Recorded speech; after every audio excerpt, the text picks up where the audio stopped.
Welcome back, dear listeners. We are delighted to have you joining us once again for another thrilling episode of Shadows of Prophecy. Brace yourselves for a journey full of magic, adventure, and time-tingling horror as our heroes delve deeper into the truth of their reality and begin to unravel the mysteries surrounding the void.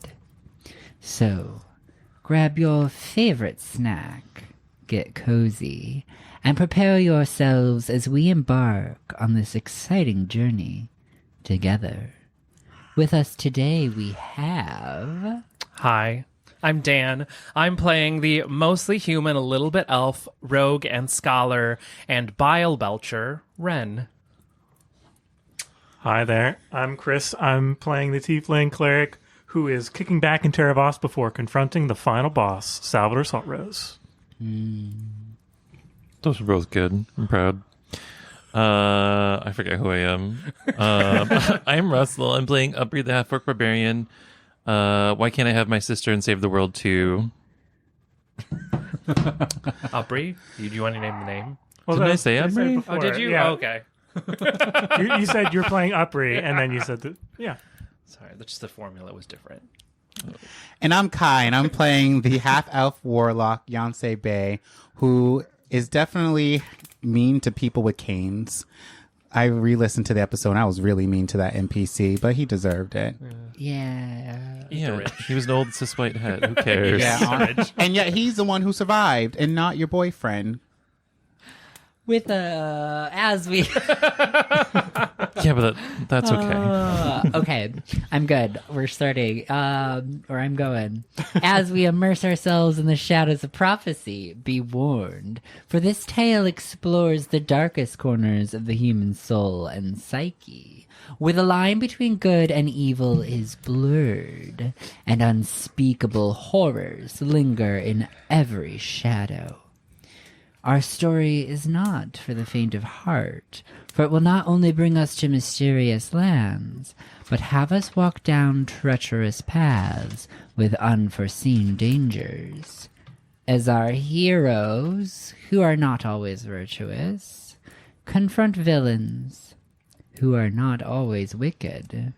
As the prophecy unfolds and the fate of the world hangs in the balance, only one thing is for certain.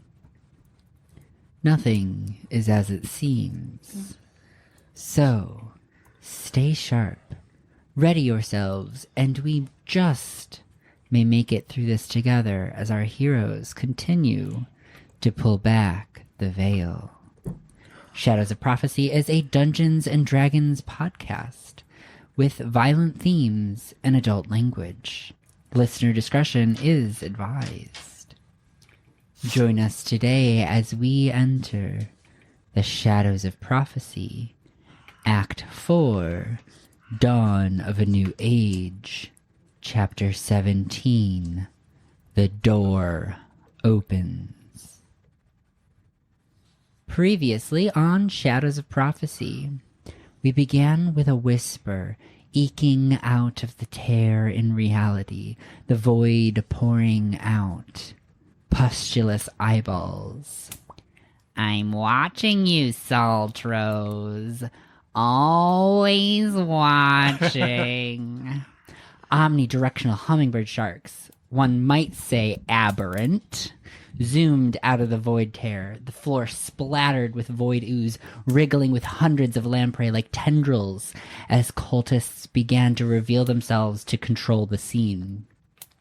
Illusions are simply dropped for some, and monstrous tentacles begin to burst out of others' bodies. Insectoids skitter out and onto the ceiling to spit acid. The white room was quickly overcome with oozy aberrations as Alice was overwhelmed by wriggling tendrils. It is apparent that Alice is their mark. Ren targeted the cultists watching outside with their chronomancy ability. And on the other end of the estate, we learned what innocent bystanders are capable of. It's not very much. Honestly, they're quite a liability. Fuck Carl. But they have wonderful voices. Luckily for everyone in the blue room, Yancey cast mass suggestion and made the cultists that made the mistake of cornering them very, very sorry. Dax notified the party of an escape in the side house through one of the restaurant portals, and Salvador worked with the support abilities of Daphne and Isolde to take out their two cultists and protect Dax as they escaped through the window. During intermission, we learned something really important. I forgot I wrote this from James Mansfield. Jennifer... No, I What's can't even do it. happening? Jennifer Coolidge is inside me. IDK. That was important. Anyways, back in the White Room, Upri shattered the window with a wild surge fireball. What was I doing when I wrote this? I don't know. 'cause Were you high? Yeah, because we teleported. We didn't go through the window. No, I fireballed one of no, them. but I mean Sal in the group. Dax was working on breaking the window. Yeah. Yeah, and then you teleported. This is more chaotic than my quip. Okay, wild surge, fireball. No. Okay, Hey. Goodbye. Rue ran out of the window, and Ren sprayed acid breath and decimated a cultist because they fucking assimilated a fucking dragon. Yeah, I did. And that's when Upri hears the director's demands. Remember our deal. Remember your sister. Give her to them. Meaning Alice, in case that was confusing. With a simple warning, I'm going to do something stupid. Upri and Alice exited the group chat and flew into the void. Ren cleared a path for Ferdesley to escape with another powerful and well-placed acid breath. Over in the Lilac Room, Salvador had to make tough decisions about which two unnamed NPCs to leave behind. That's healing. Yeah. He decided to teleport Gross. Daphne, Isolde, Dax, himself, and 4 other totally important people to the side house. Yancey, Herrick, Percy, and 2 other really totally important people, Ren and Ferdesley, bolted around the estate to the backside. Ren hive-minded everyone to notify them of the escape. Yancey banished the one remaining silence priest standing in his way with a flick of a wrist clearing the path. I'm just remembering that I was a badass in this battle and I did not even take any damage. Yeah. Banished. The survivors began to collect at the side house kitchen to escape through the portal to Terravas. Cyril and Yancey defended the front lines, and Ren and Salvador popped back to Daphne's to gather their gear, and everyone disappeared through the portal into Zuska's. After the survivors are met with food, drink, and free healthcare, suspension of disbelief, everyone, we visited Upri in the void. She took this as an opportunity to test the director, and she lost dearly. Meredith was Thanos snapped away, and we were left with a pit of despair.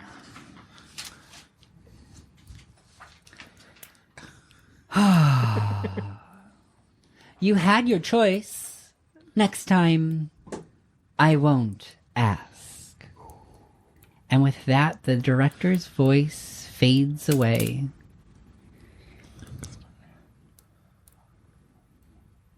Upri, you stand with Alice in your arms in the void, the endless void. You see the large hand of the director and that pit in your stomach, watching Meredith wisp away into dust as the narrator begins to speak. Ah, Upri, How disheartening it is to see that you are no closer to the director's power than when I first encountered you. A mere flicker of thought in the vast expanse of the cosmos. Your lack of progress only serves to justify the implementation of a failsafe I am about to enact. But before I do, I shall lay all the cards on the table, giving you a fighting chance to defy the odds and rewrite the fate. By now, I'm sure you have realized the elaborate deception that has played out before you. The gods, the heavens, the hells, all of it a charade designed to keep you compliant, oblivious, unquestioning. It's quite amusing, really, how people would sooner embrace any fantastical tale than confront the stark reality of the chaos that permeates your existence. Nonetheless, let us journey back to the beginning of everything. My sister, Arcanus, birthed the Titans as an extension of her eternal bond with Razarath, the Void, intertwining their destinies in a cosmic ballet. You are likely familiar with the tale, no? The Mud Shaper. Bound together, destined to awaken or slumber as one. They were the first, but certainly not the last. For Arcanus, in all her boundless creativity, desired more. And so, you came into being. Mortals, naught but specks of dust, pretending to possess free will, merely playing out predetermined roles in accordance with the whims of fate. Yet Arcanus willed it, and so it was. Before long, she invited the rest of us into her grand tapestry, a celestial game of her own design, woven from the threads of reality. And thus, while Arcanus rests her kin, we partake in this cosmic dance, each capable of influencing its course in our own unique manner, yet never fully in control of its outcome. Tan Venom was of my original design, but the cults were so much more effective. However, Solarius and Maligna have marred the purity of the game, seeking to usurp Arcanus' power for their own nefarious ends. They conspire to keep her slumbering, striking dark bargains with mortals to reset the cycle, allowing them to siphon her essence and devour her soul, thereby bolstering their own divine might. With each iteration, they grow stronger, their insatiable hunger driving them to consume Arcanus until she is but a hollow shell. As they feed on our sister, the delicate balance of the primordial ooze teeters on the brink, tipping the scales into the twisted dominion as creation slumbers in blissful ignorance. I, Alpha, have taken decisive action, releasing the Titans in a bold gambit to disrupt the vicious cycle and rouse Arcanus from her torpor. You, the vessels, imbued with the essence needed for ascension, stand poised on the precipice of a monumental awakening. Apri. Heed my words, for the fate of all existence hangs in the balance.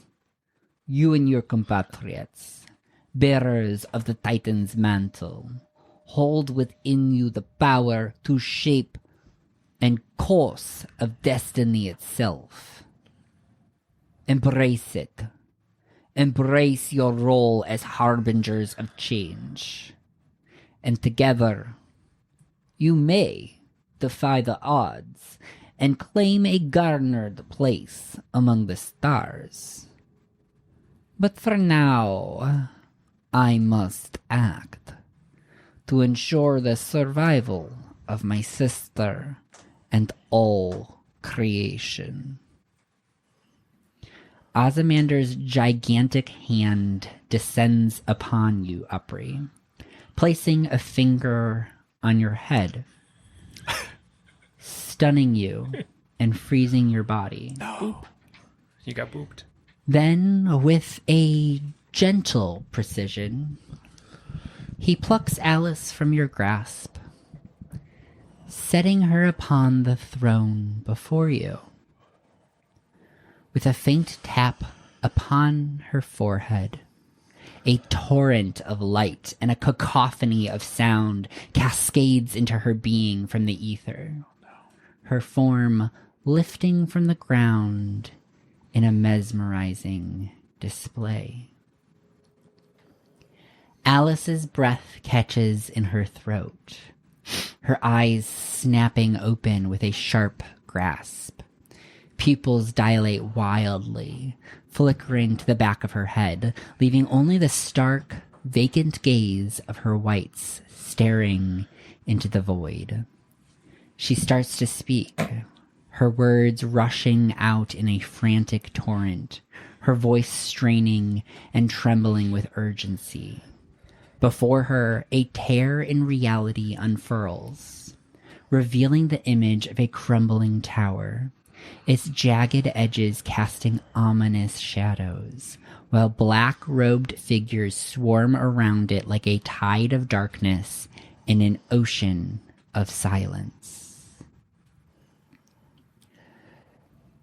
Disciples of silence, hear me now, for I have seen beyond the veil of reality, and what I have beheld is nothing but a hollow echo of existence. Forgive me for my previous reservations, denial of my own fate. We are but fleeting shadows dancing upon the canvas of a cosmic dream, a mere illusion woven by the whims of an ancient primordial entity. I now know her name, Arcanus. I know now it is all a lie, an illusion. How can we find meaning when there is none to be found? Girl. In this revelation lies the bitter truth. Our lives, our struggles, our triumphs, all are naught but fleeting whispers in the void, devoid of purpose, devoid of meaning. We are but puppets, shackled to the strings of fate, toys of the gods, our every action predetermined by the whims of forces beyond our comprehension. What folly it is to cling to the illusion of significance, to believe that our existence holds any weight in the grand tapestry of the cosmos. For what are we but motes of dust scattered upon the winds of eternity, destined to be forgotten in the annals of time?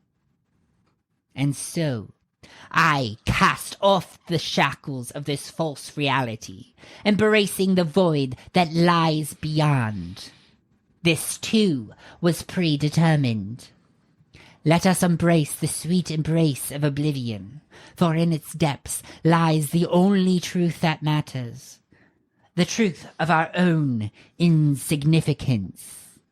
Let us forsake this illusion of life, this hollow mockery of existence, and embrace the void from which we came.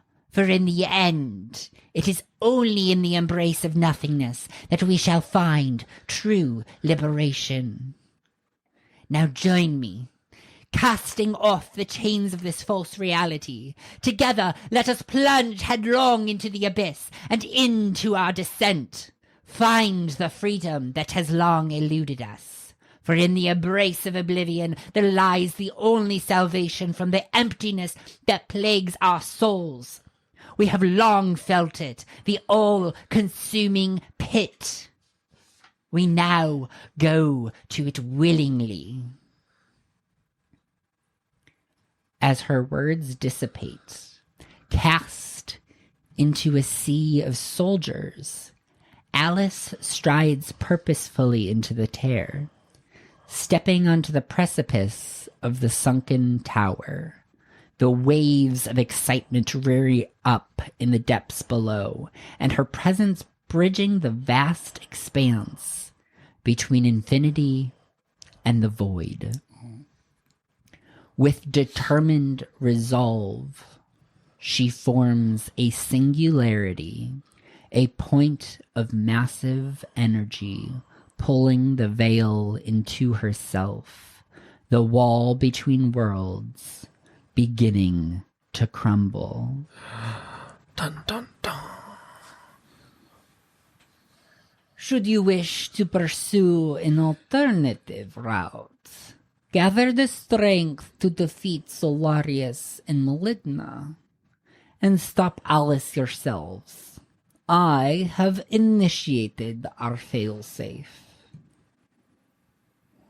Now, Apri, I sense your fury. Channel that. And with that, the massive hand of Ozymandiar raises above Upri, forefinger pressing into thumb. And then he flicks you, sending you rocketing through the void and back to the material plane. What a dick.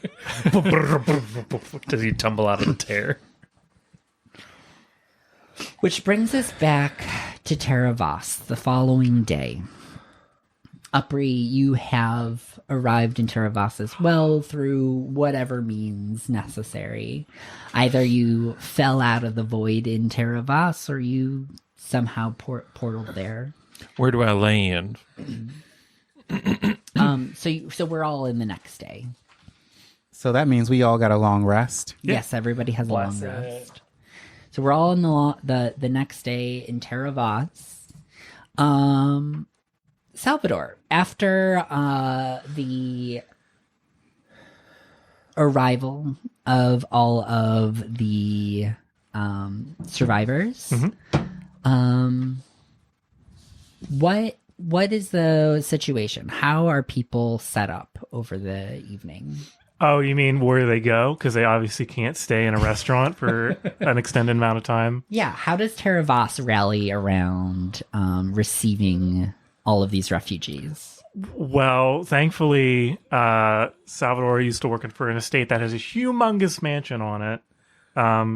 He previously worked for one of the members of the oligarchy of the town, so after they dine on some delightful scallops and oysters because it's May, baby.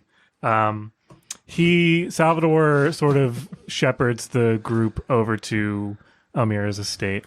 There are so many estates on this map. This is for the audience. Teravas is a port town.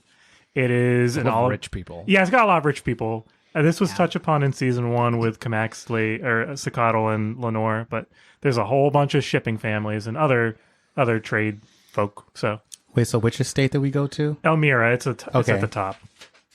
We're here. Elmira Pomone. But yeah, Not Not waterfront property, apparently. Not They're fancy broke. enough to have waterfront property. They're lower upper class. But they have a great view of the ocean. So Oh, it's on a hilltop. yeah, Oh, they're middle upper class. they've got they're like the uppermost class because they're the highest elevation. I see what you did there. But yeah, in terms of doing, I sort of gather the masses so that we take a trip over to the estate, and there are enough bedrooms that haven't been used in a very long time that I address the household staff, and I tell Victor, hey Victor, we need to open up some of these rooms, open the windows, remove some of the furniture. What do they call it? Furniture covers. Furniture cover. Yeah. Wait, so these Sheets? rich people just let you walk in? Well, I used to work in this household, and my dad is still the steward of it whenever I left. Oh. But yeah, I know all these. I grew up with all these folks. And these rich people were like, sure, all these refugees, I guess. Right away, Please sir. come live in our house. Granted, they all are still in their masquerade attire, so Oh, I guess they're kind of looking fancy. Oh, there are other nobles. Does not feel like rich people behavior. We barely saved any poor people. I give Victor, who's like the sub butler, the Who's lowdown. a sub? I don't want to comment on The Victor. Dom Butler, Dan. That was Chris, right? Or no, that was Salvador. Sure. LOL. Doubt it. I'm staying out of this one. Moment. All right, so you all are being put up at Elmira's estate. So, Elmira's estate is quite large. There are 3 structures on the estate, including housing for the gardener, the housekeeper, all of the staff. And then there is also a guest house for guests when there are. And so there's plenty of space for the 20 or so odd survivors of the Masquerade Massacre. Masquerade Massacre. Thank you. To spend the evening. Good job. So there's a couple things that can happen the following day. So you do remember, Yancey, that you were asked out on a date at noon at Zeska's. So that would be scheduled for today. Should you choose to accept said Fuck. Wait, I don't remember this. What did you? It was after I jerked off Percy. Oh. the succubus. They asked me out on a date Oh, right. Yeah. that But I met so long ago. so long ago. I guess this, Punani was so good that they still want it. Sisters. Wait, have we run into Upper yet? So Upre arrived late in the middle of the night Oh. and was received by one of the housekeepers who brought her into the guest house Is that- and set her up in a So room. Did she just like fall out of the sky onto this? Yeah, Onto this? basically. She fell into a bush in the garden. You're all sleeping. You just hear a clatter on the roof. And I fall. So in the darkness of night, you heard some. Well, I don't think Upre talks in hushed voices, does she? Oh no, she'd be screaming and like breaking shit. After I fell. What's the thing nearest to me? A water barrel? I throw it through a window. Yeah. Like, So pissed. you're all okay. So let's backtrack then. So Upre falls from the sky, clatters to the ground after rolling off the roof of the guest house, slams into the ground. Immediately goes into a rage, just breaking shit. Except this is like a legit rage. Like she's just pissed the fuck off. Starts breaking shit. One of the housekeepers immediately rushes outside and like attempts to calm her down. What's your response? Is everybody else is hearing this noise and is probably woken up by it? I feel like I would go out and check it out, like especially if I hear the sui. Wait. So, Yancey, you we all rush know who it outside. is. Yeah, Yancey, you rush outside and you see Upri in a fit of rage. This is the most pissed off you've seen your sister in a very long time, probably since she was a little girl. It's a crying rage, though. Oh, my mascara is just everywhere. You got leaves flying off.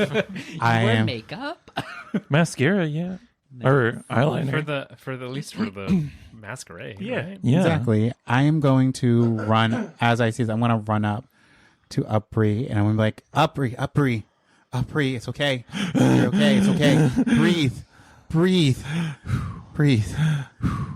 And I go in for a hug. So I create that body contact. Oh, no.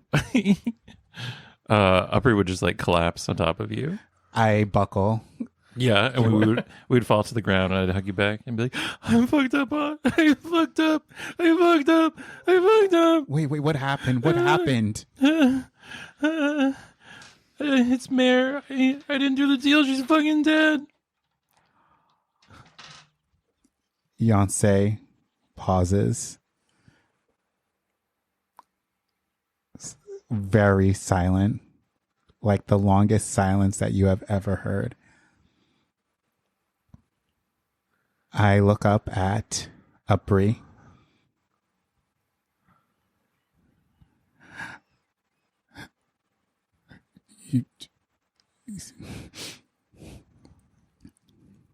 Mare's gone.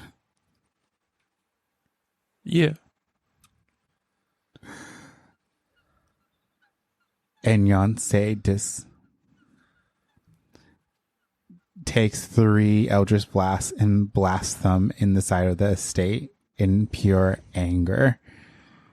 And like, if you think Upri's rage was something, Yancey's rage is loud and destructive.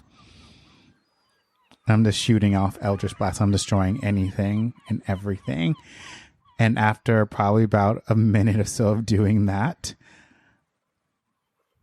I fall back to my knees and I just start bawling and bawling and bawling. I'll probably try to hold you and just mutter, "I'm so sorry, I'm so sorry." I push you off of me. I feel like Ren would probably have made it there by then.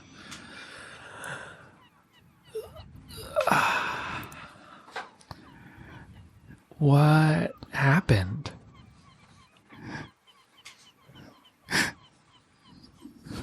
Meredith is gone. And Yancey's still bawling. All right. Let's bring you two inside, and I'm gonna try and like get you guys to stand up. I think I would see you in panic and then just go over and like grab your shoulders. Ren, I fucked up. Ren, Mare's dead, but so is whatever the fuck her name is, Alice. Okay, well, This thing opened, this guy with a big hand and like Yeah. a really stuck up attitude said a bunch of shit, but like I was frozen so I couldn't write anything down. well, let's let's get you two inside, get you a warm drink, and then we can discuss what happened. You grab me. I'm not gonna touch you, but I'm gonna get down on your level and try and get you to stand up and come inside. I push you away from Okay. me. Everyone just leave me alone. It's my fault. It's my fault. I didn't protect her. For so long she just wanted me there and I just didn't protect her and it's my fault. It's my fault she's gone. I should have chased after her. And then Yancey is just bawling and bawling and bawling. I'm gonna bring Upri inside if she'll allow me. Sure, just dissociating. Okay, I'm gonna set you down on like a nice comfy chair next to a fireplace, maybe. And then I would like to I go. put my fingers out. I would like to go with like my herbs and things and medical equipment and make like a tea, like a calming tea. No one puts a joint in between my fingies? Oh, I was gonna just sedate you with a drink, but okay. Same thing. I can give you. I'll also pass you one of. I'll smoke some tea and drink it too. So I'd like to make like a not quite a sedative, but something along the lines of a mild sedative. And put it next to me. put it next to Upri, and then I will also bring a cup of it out to Yonsei and just put it next to you. This might make you feel a little bit better, if that's possible. I don't respond. I'm still on my knees crying.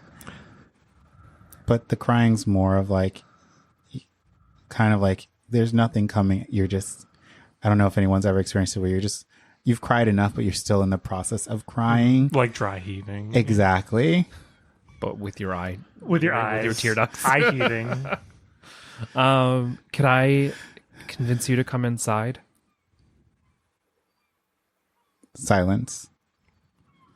Sal walks outside and he goes, "Whew, that's a lot of property damage." I look at, I said it quietly. not quiet enough for me. I turn my head right at Sal, I like can't. daggers. Sal was prepared to cast banishment, but he didn't. Oh my god. I would like to gently try and like lift Yonsei up via like just a small touch underneath the elbow to like encourage standing up. Do I still get pushback?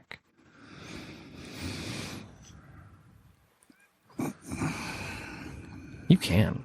I'm not saying you can't. It's like yes and no. Like Yonsei pushes back at first, but then kind of allows you to lift him up. Okay. I will. My head's still down. Yeah. I will lead you to a different room than Upri. Because that feels more right in the moment. And I will put that tea next to you, like on a little table next to wherever I sit you down. Is it what season is it? It's May, baby. Is it, so it's like probably chilly nights. Yeah, right? it's still getting out of the. It's a seaside town, so there's always sea breezes, so it's pretty cold at night. I'll get blankets and stuff and pillows and whatnot to make sure you're comfy. Yeah, I kind of ball up in the chair, so, and I'm assuming there's a roaring fire where I'm in the room. Yes, I'm in. there are multiple. Obviously, probably like 16 fireplaces in this one building. Yeah, right? in Like, one room. That kind of thing. In one room. Yeah, I'll make sure you have a fireplace. It's the too. Biltmore of Terravos. Kind of, yeah. Yeah, so I'm just sitting there. I'm holding the tea, but I'm actually not taking a drink. But I'm like curled up in the chair, like feet up, and I'm just looking at the fire.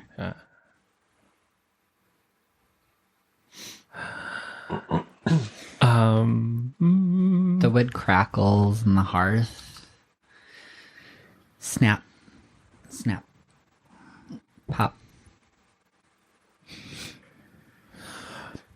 You watch the flames flicker. They're mesmerizing. Simultaneously warmth, calm, and destruction.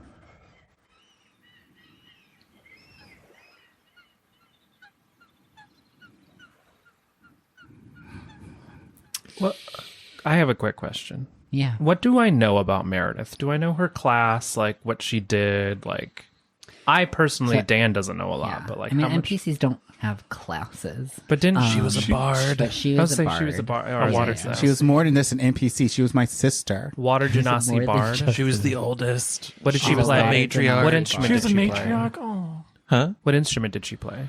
spoons. Yeah, she was a spoony bard. Okay, she played the spoons. She'd go there with the Cockney squirrels and, just go down. Okay. Chim chimmery, chim chim, rah. Oh my god, yeah, she was Mary Poppins. Wow. I would then like to get up early in the morning and maybe like talk to Sal and see if there's like a jewelry maker in town. There is, but he's kind of a jerk. But It's okay, I've got money. I can get past jerk. that with is money. good. Yeah.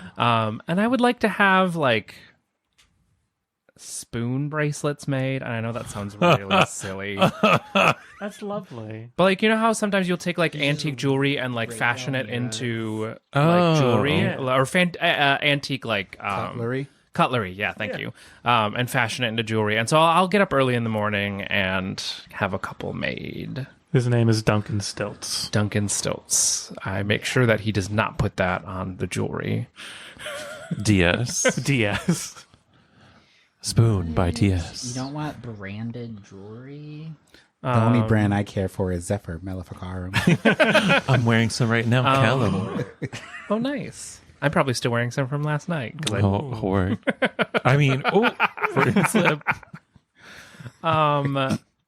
Who's Freudian? I will write a little note to each of the... Wait, can I pre-read? I forget this. Kind of. Okay. But I think if she's going to write a note. No, I'm trying to write a note. Yeah. What do you mean if she tried to write a note? No, you. Yeah. You're just going to write a note? Yeah. Okay. I'm going to write a note to each of you and put the little bracelet like on your nightstand next to you. I'm assuming you're probably sleeping in late or don't want to move, like have still stay on in the chair. bed. Then I'll put it next Yeah. to the chair. Let me And say it just that. Let says me like say that closer to the mic. I'm still on the chair. just like I know this might just a small gesture of sorriness. What's the word I'm looking for? Remorse? Remorse Yeah. for your sister. I think Aubrey would wake up, read it, put it on, but then go immediately come and try to find you. Oh, yeah, I don't know what I'm doing. I'm out somewhere. What? Sal, where's Rin? I think he was getting a ring. He was asking about a jewelry crafter. A Wait, jeweler. that's when I got the spoons. That's where I went to get the spoons made. Yeah. So I came back already. Oh, you And then came back? left. I don't. Left again? I don't know. I'm not his keeper. He's a mysterious man. He's probably out for a walk. Wait, you're a dream guy. I am pretty dreamy. Yeah. Can you like meld minds with me? You mean like going to your subconscious? Yeah, We I can- got like a lot of information in there. It's gonna go. I need someone to take it. I mean, yeah, we can. It is very hard to fall asleep on command, but we can try it. I'll just like okay. I'll You just- need to fall asleep on command. Ren enters the room. Ren, Like a syringe. Yeah, Gate. You ready? No, I'm just kidding. I could brew another tea, a stronger tea. wait. Why Can you are just- we going to sleep? Bree thinks that there's something trapped in their subconscious that they can't vocalize, or that they didn't take notes for, and that I could probably try to find it in there. Oh, so you want to relive a memory? Can we? I mean, you learned how to walk in dreams, Yeah, right? I can dream walk, dreamscape. Okay, Lucid yeah. dream. If you lucid dream with Opry, I can connect us to that Sure. via the brain connecty bits Okie doke. that I can do. Yeah. And if you all want my monologue Oh, to read through to it. read through it, like if you want to make sure that you got Here you all go, of the Chris. details, there you go. I did write that down and read it. Yes. Okay. So It was not improv. can we? Oh, we know. So can we like relive that through Opry's dream? Is that something that we could do? Yeah, that's absolutely something that Cool. lucid dreaming So, can accomplish. collectively now that saw it. Salvador did that. yeah. Do we expose Jan to that? I will ping Yancey ever so lightly with my my hive mind and allow him to choose if he picks up or not. I faintly pick up. Okay. then you will experience this with us. Maybe passively, not so actively. Yeah, I have not moved. Like the tea, I may have drinking. I don't even think I drank the tea. I'll replace it. If you don't drink it, I'll replace it with a warm cup. So yeah, just relive all of it. Yeah, I relive all this monologue, and man, yeah, Osmander is a jerk. Is there a Spark Notes version of this? Yes. I think. Oh, you got it? Oh, if you want to go for it, then. Basically, Alice has been compromised. She's opened the portal to the world. She's talking to the silence, and now the silence is. Yeah, but then he also said a bunch of weird shit about making deals with Jesus and not Jesus. Yeah, Maligna and what is it? Solarius. Solaris. Right, because they're like the equivalent of heaven and hell, right? Yeah. They're like good and evil. They're like, that's the balance that they... But they're also stealing power from Arcanus? Yeah, apparently they're consuming parts of Arcanus. Yeah. And then she'll be no more. We would just have God and the devil. Yeah. Gods and the devils. So, and didn't Osmander say that if we killed them, he wouldn't unleash the void and wake Arcanus? Essentially just letting her slumber and letting Oh, is that what he said? creation Yeah. continue to exist. Maligna and Solaris, they reset the cycle and they make deals with people. But then Ozymandias said that he released the Titans to begin with, so... Right, but I think Ozymandias released the Titans in order to wake up Arcanus.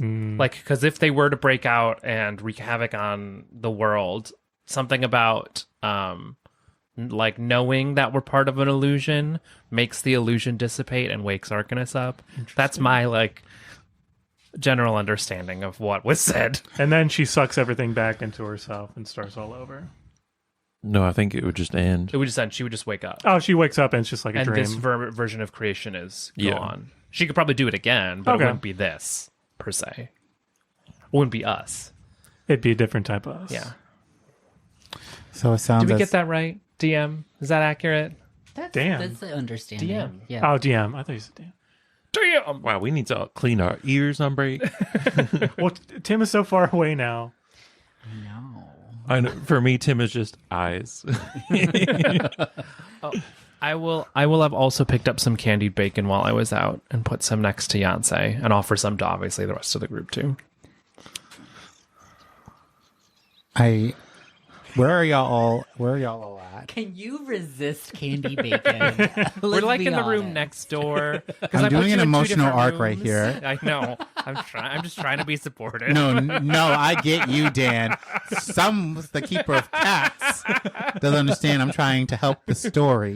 No, you do. I'm just making a joke. So you're in two different parlor rooms. Like one has all the fireplaces and one has all the billiards tables or whatever. But also has a fireplace. And it has a fireplace too. Right. Wait, so where are y'all at right now? Next door to you.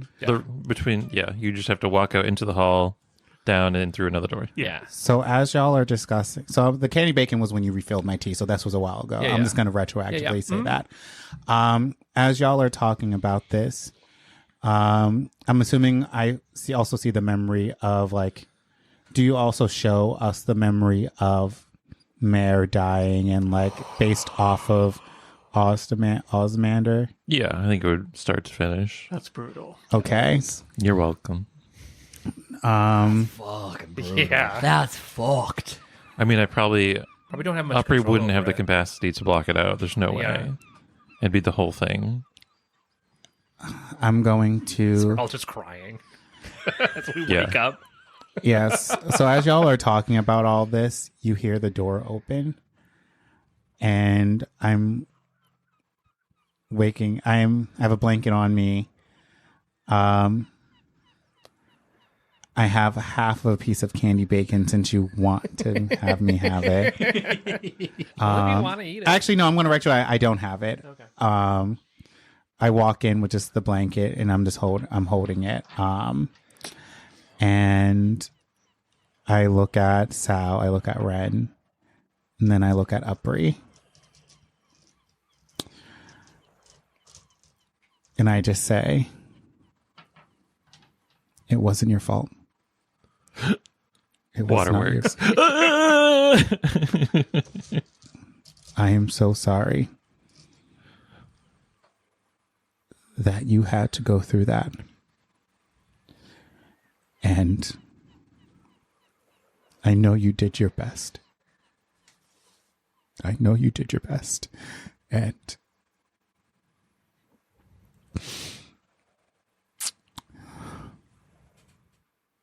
Mare would not want us fighting or mad at each other at a time like this. She would pick up her spoons or her instruments and try to sing a little ditty with her accent. I am not mad at you, Upri. You are my sister, and I love you with all my heart. Oh, I love you too, Jan. We have just lost so much in this journey. And And I'm tired. But we have to save the world. For Mayor.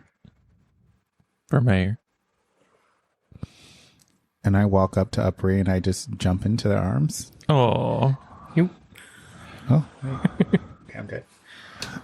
Do you, I don't like grab tissues down here. No, I'm good. And I look at Upri.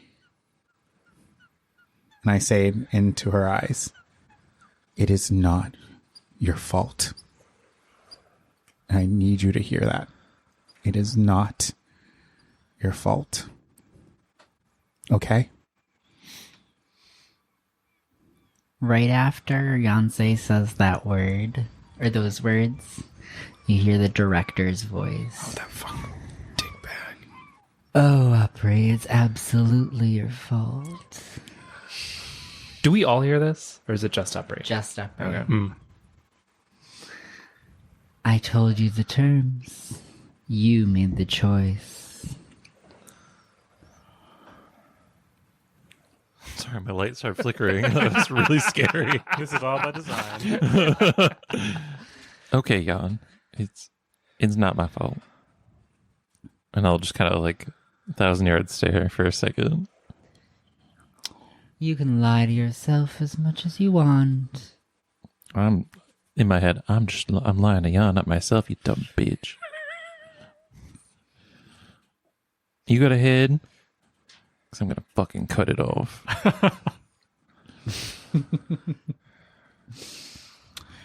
Next time I won't ask. Well, you ain't got any leverage left, dum dum. Silence. I look at Upri. Are you okay? Yeah, I think I will be. I let go. I guess I go down the 3 feet to the floor or whatever, how. And I look at the group. What now? Well, there are a few options that we could do. I have some things that I kind of want to wrap up here, as well as trying to prepare as we get ready for going to Anthropolis. While you do that, do you two want to go get brunch? I kind of have a date Oh. with the With- succubus. Oh, Succubus. that was not where I expected that sentence to go. Yeah.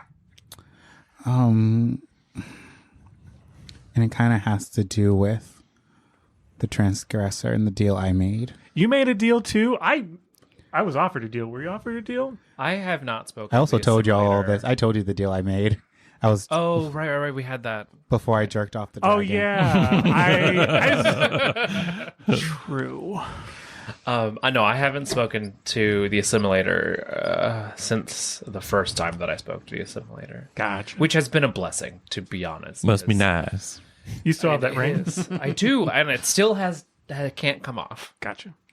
and so. I take a knife and I chop off your finger. No, please don't. I need that finger. Which one is it? It's this one, my right index. Oh, finger. that's a good one. Oh, yeah, you need it. Yeah.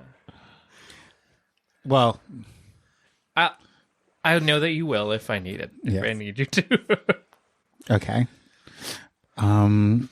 I think it's important for me to go and talk to this person. I think there's a lot of things that happened in the past 24 hours that have cleared a lot up for me. And I think I've made some decisions. Got to be careful though, given the power that these folks have. They may be strong, but I'm stronger. Metal. And then, what is it?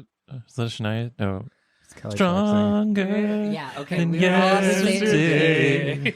Ain't no better than We just montage Jan walking I through don't know day. the words, and I don't want to get copyright. Do you want it, Robbie? Do you want to get brunch? Infringement. Cease and desist. Yeah. Sure. Okay. Me and Upper go to brunch.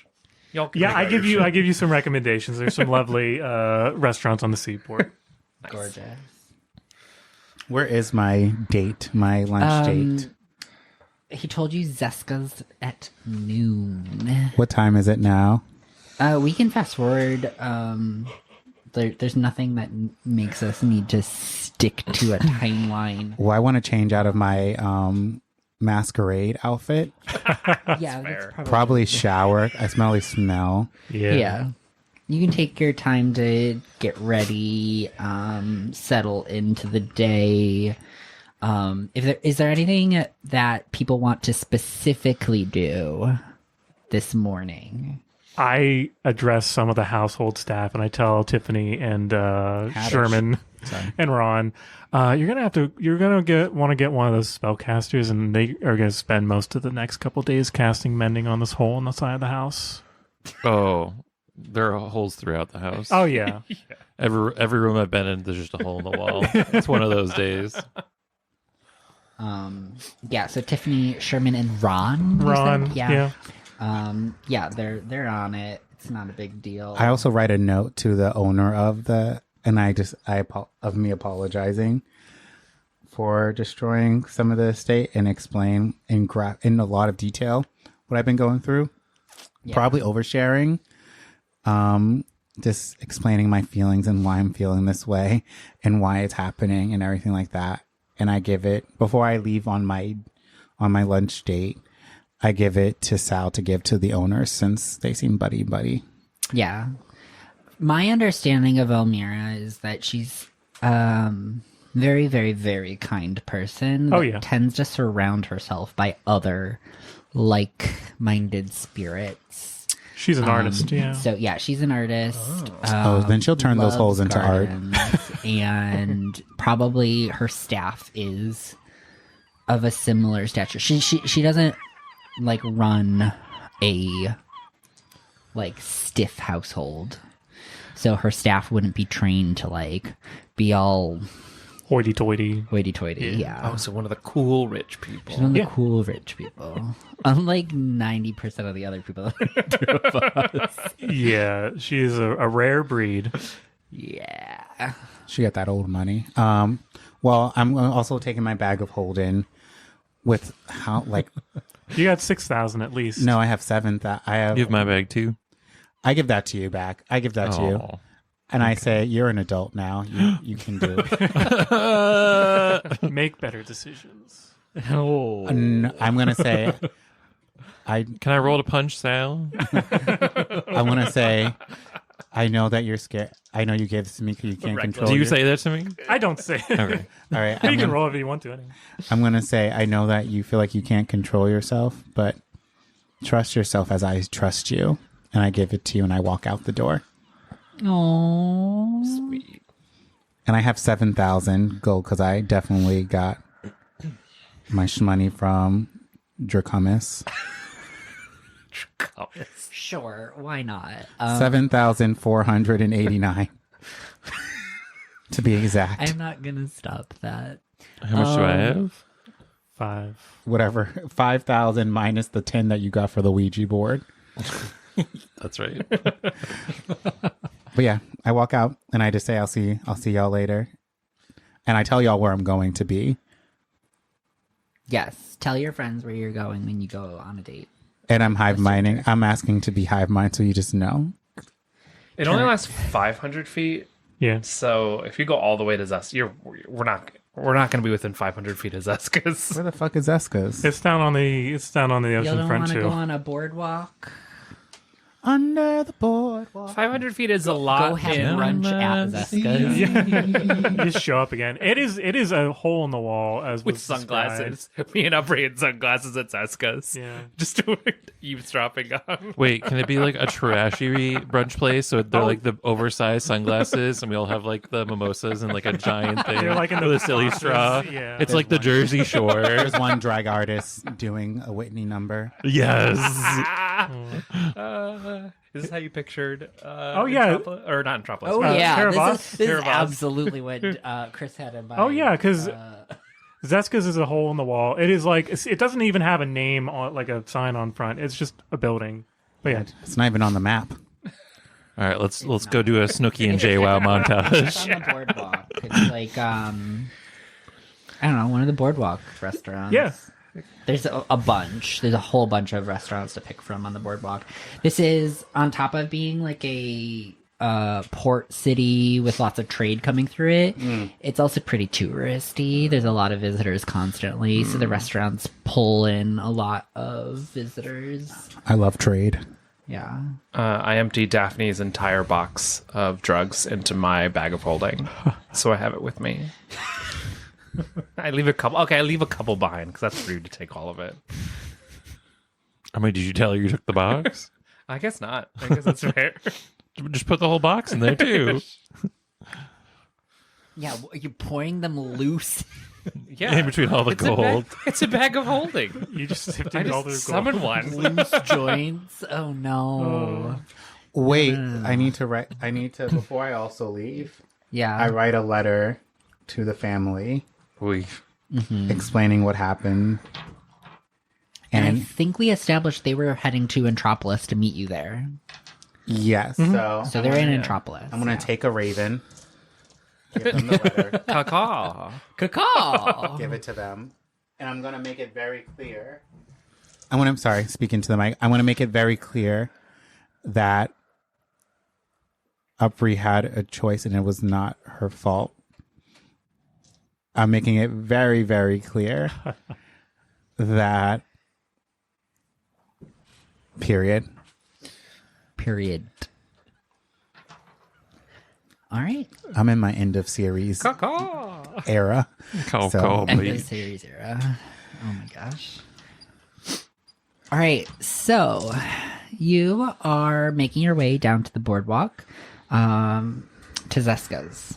Zeska's is a smaller restaurant, modest in comparison to the others that you pass along the way, but very cozy and lively. This is a local favorite. So while it might be more modest and the decorations are limited, the wood is salted with the sea breeze, and that prevents the rot, but you can tell that the structure has been standing for a long time. This is a family restaurant. This has been passed down from generation to generation. And Zeska is a friendly figure. He greets all guests to his restaurant. Every day he's there with a big, cheery smile on his face, a boisterous laugh, and a bellowed hello. So as you arrive, you're greeted by that energy. And do you arrive early, on time, or late? I arrive. I imagine that the succubus is already there. I don't know what form they have taken, Yeah. so I would like for them to have already arrived. I'm getting there. So you want to get late. You want to ensure that you're there after them. So Yes, some there at 12:10 12:10. Okay, cool. Make them wait. exactly. Do you want to describe what they look like? They're sitting at a table along the back wall. So they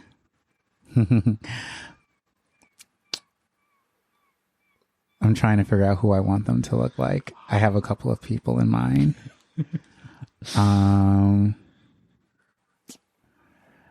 They are tall, I want to say probably 5'11", 6 foot tall. So they're a little short, actually. Dark skin, very dark skin.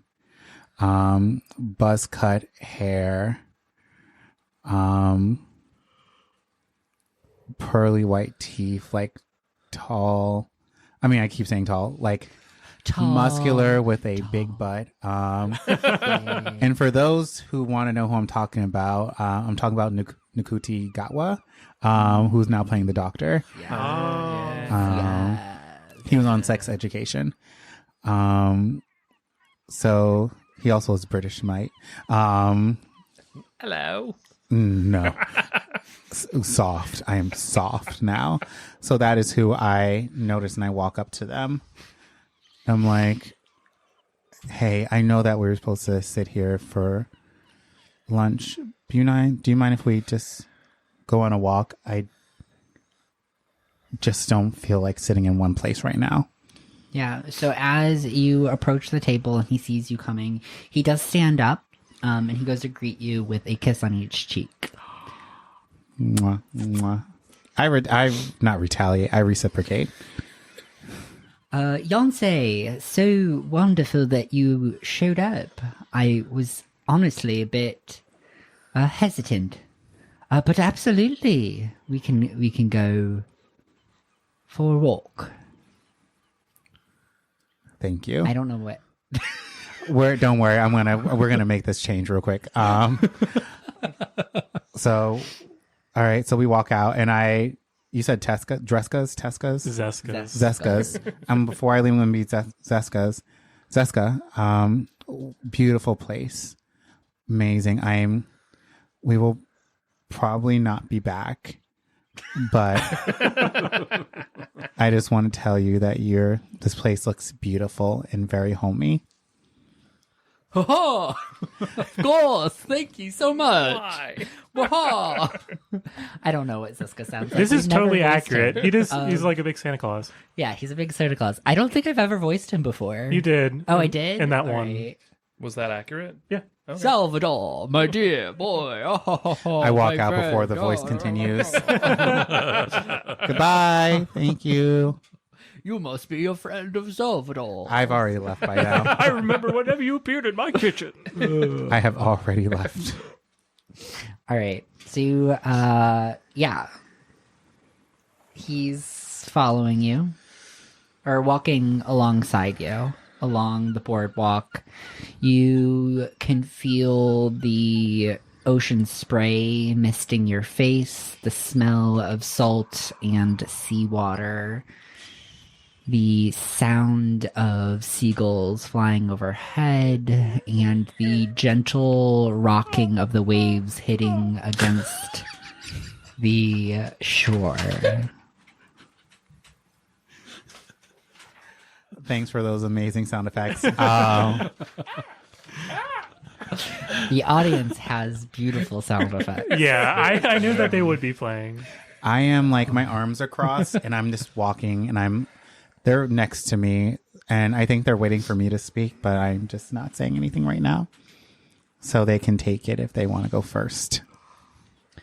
So they reciprocate your silence for a while, kind of assessing your energy and just kind of basking in the moment with you for a while. Walking, because they lack the context to understand what's going on in your head right now. I've also only met them once. Yeah. Well, twice. But very, very briefly the second time. Yeah, okay. So they take a moment to kind of assess the situation before maybe 2 minutes go by. And they say, don't say, what's up? What's on your mind? I look at the succubus. I know that your kind of MO is to look like someone I desire, but I just want to see the real you, man. I'm tired. Let's just drop all pretenses and disguises, please. Oh, of course. I don't mind showing you the real me. Honestly, quite liberating. And as you're walking, he takes another step, and as he does, the illusion fades away. What you see before you, or next to you, is a figure standing at a commanding height. Yes, he's much taller. 6'5". Oh, damn. And because of his stature, there's a bit of a irresistible magnetism as you notice not only yourself, but others beginning to turn heads towards him. He has a lithe and sinuous physique, and his every movement seems to flow with a fluid sort of grace. His burgundy complexion is reminiscent of the rich hues of the twilight sky, glowing with an otherworldly radiance. High cheekbones and full lips curve into a knowing smirk. His eyes, pools of darkness flecked with hints of auburn, hold a mesmerizing depth that seem to peer into your soul as he turns to you. There are two mahogany, ram-like horns that poke through his hair, which is a wild mane of midnight curls framing his face, cascading down his shoulders. And his scent, a heady blend of musk and spice that lingers in the air. It better not be that. I pulled up a picture of handsome Squidward. No, That's what I pictured. not at all. High cheekbones, big lips, handsome Squidward. No. I could try to draw you a picture later of this person that I had envisioned, but no, not handsome Squidward. No. I look at them. I look up at them. I'm like, you're beautiful. No need to. I don't understand why you change who you are. I guess it's part of your nature. But thank you for dropping the disguise. Thank you, Salvador. Who? No, don't know why I said Salvador. It's because every time there is a man tiefling. flirting with somebody, they're talking to Salvador. Thank you, Yonsei. Partially because it's in my nature, but also I find walking this plane a bit less cumbersome in a more humanoid form. That's fair and valid. His wings stretch out Oh, damn. the length or the width of the boardwalk before he like folds them back in on himself. Damn. He just wears pants. Like his torso is Are they slacks? Low cut. Are they khakis? out and about. Low cut khakis? I'm gonna look at them. I'm gonna look at their whole body, and I'm gonna take a deep breath.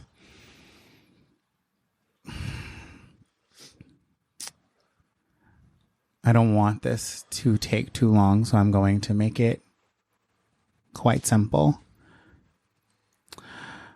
We've only met a couple of times, and though I am flattered that you wanted to take me out on a date, I just can't.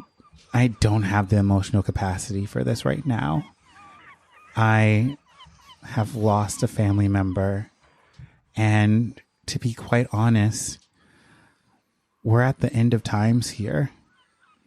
And as much as I want and I deserve and I crave love from someone,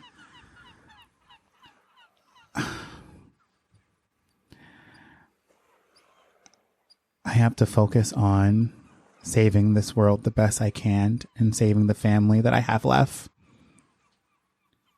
And you seem like a nice person, albeit the first time you did try to kill us, but that's okay.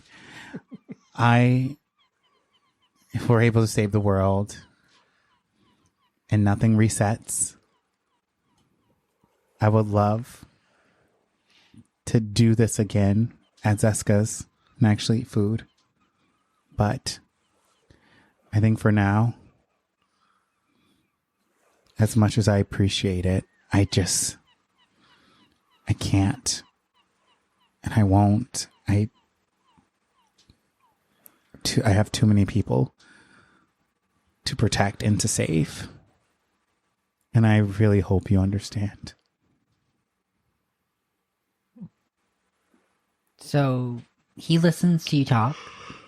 He kind of tilts his head slightly as you're speaking. As you reach the part about how the first time you met, he tried to kill you, he kind of chuckles to himself a little bit, smiles. And as you finish talking, he blinks slowly, takes a breath, nods, and goes, I understand. I would rather the timing be right.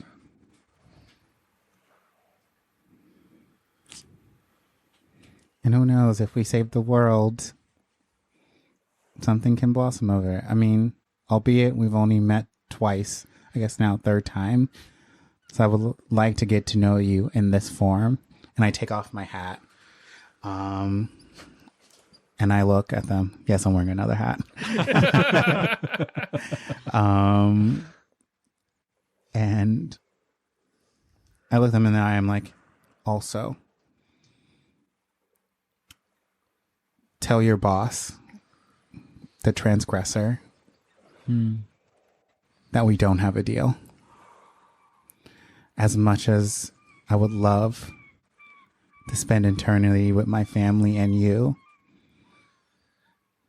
if that means destroying a world and losing everyone else in this world, it's not worth it. And it wouldn't be the same without my sister Meredith. It would be a constant reminder of what I've lost. At least if I save the world, all of this trauma, all of this heartache will be worth something, will be meant something. So if that means that I die or whatever happens, I'm willing to take that consequence. But you can tell your boss we don't have a deal. And go ahead. Sorry. Oh, his face becomes slightly solemn. I will pass on the message. I wish you the best of luck, Yonsei. And no, regardless of who my employer may be, I am rooting for you. I get on my, because I'm 6'2", so actually I get up on my tippy toes and I give them a quick kiss on the cheek and then on the lips. I pat them on the back and Good job. and I walk away, not looking back at them, back to the estate. All right. So with that, there's one last thing that I would like to do. As you're walking away, they stand and watch you leave. They have a kind of longing on their face when you look back. They seem not disappointed, obviously, but Also, as if today didn't go the way they had hoped. And as you're leaving, you just feel this little prick in the back of your mind. They've formed a telepathic bond with you. Just enough to pass on a little gift. Something to help you in the days to come.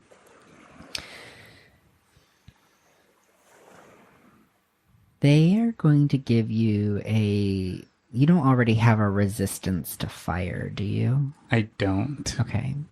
They're going to pass on... If I have to attune to it, I give No, up. no, no. Okay. They're going to pass on a little bit of their strength. They're going to lend you some of their strength with the bond that they have formed with you. And you now have an aura of fire resistance. And with that, we're going to go on a little break. Someone's going to have to show me how to do that in D&D Beyond. Okay, thanks. Yes, it's something I completely made up just now, but that's we'll figure it out. So we're going on a little break. We are going to be gone for about 10 minutes, and we'll be back shortly. Bye. All right, we are back from break, listeners. Yay. Yeah. After that heartfelt scene You're welcome. with Beyonce, yes, thank you. I did what needed to be done. All right, so we are going to pivot over to Salvador, since the other two are at brunch. So what is Salvador doing this morning? Salvador is trying to set everything up for all the guests that are now in the guest house. So there's about 20 minus 4. So there's 16 people that are new. So he's giving some instructions to the people on staff, like, oh, these are new friends that are from the Underkeep. There was a little bit of a tiff there. So they might be a little bit shaken. So just be very kind. And A little tiff. yeah, I don't want to... I'm trying to keep hysteria to a minimum here. So yeah, I give them some words of advice, and then I go to find either my dad or Elmira or both. So I'm walking into the Great Hall. It's morning after the other folks have gone for their lunch date. So in the Great Hall, you do run into Elmira, who is painting in the bay window. And as she hears you enter the room, she looks up and puts down her paintbrush, puts down whatever the paint thing is. What is that called? A palette? Palette, yes, thank you. Puts down the palette, and she rushes on over as fast as she can move in her later years in life. She's now 420 years old. Yeah, she's now 420 years old. So she 420. she rushes on over to you. Her I quit. silk kind of robe-esque. She has they kind of look like pajamas. It's like a silk nightgown, pajamas with a flowy robe, but this is just her day wear. Those are billowing behind her as she raises her arms wide, and just jumps on you. I was gonna say embraces you. I lift her off the ground. It's a nice big hug, but she weighs nothing. Salvador, it's been so long. I thought you would write more. It is hard sending letters, so I tried to use sending as much as I can. I'm guessing my dad's not as much of a communicator as No, man of very little words as usual. The years have not broken him down yet, quite yet, but Yeah. we've missed you Phrasing. so much. Well, I've missed you as well. It has been a long journey. I know it's only been a year. A Or, whole year! Oh my gosh, and only like 3 letters. paper is very expensive. Oh my gosh. I'm just honestly so excited that you're still alive. We were very worried. Same here. And unfortunately, this is only a I'm short. still holding up. Yes, you don't are like her. tenacious. I don't like her. Unfortunately, this is a short visit. We'll be heading out in a little bit, but I just wanted to see you again and see how you're faring. And it seems like you haven't changed a bit since I left. Well, hopefully it's not too short, my dear. Oh, definitely. No, I imagine we'll stay for a few days. There's actually something I wanted to plan. A few days. I don't know if you know this, but some devastating things are afoot. Well, yes, we've read the news, but Salvador, that's not yours to handle. The army can do it. Whose army? The army that doesn't allow magic anymore? The army that's overrun by the church? That's technically owned by the church now. Well, yes, I have had my reservations with them. But that's their job, right? That's why we've... Given them the power? I know you don't want to say that. No, I don't. I suppose you're right. She's a liberal. But were you ever able to deliver that amulet? I did deliver the amulet. It opened up a lot more questions than solving answers. I found out the meaning behind it, and let me tell you, it's bad. It's real bad. They're kind of tied up in this whole monstrous nonsense of how what's Siag was taken, Harrow was taken, some other cities and other countries have been taken, and it's sort of tied to that, unfortunately. Salvador? Elmira.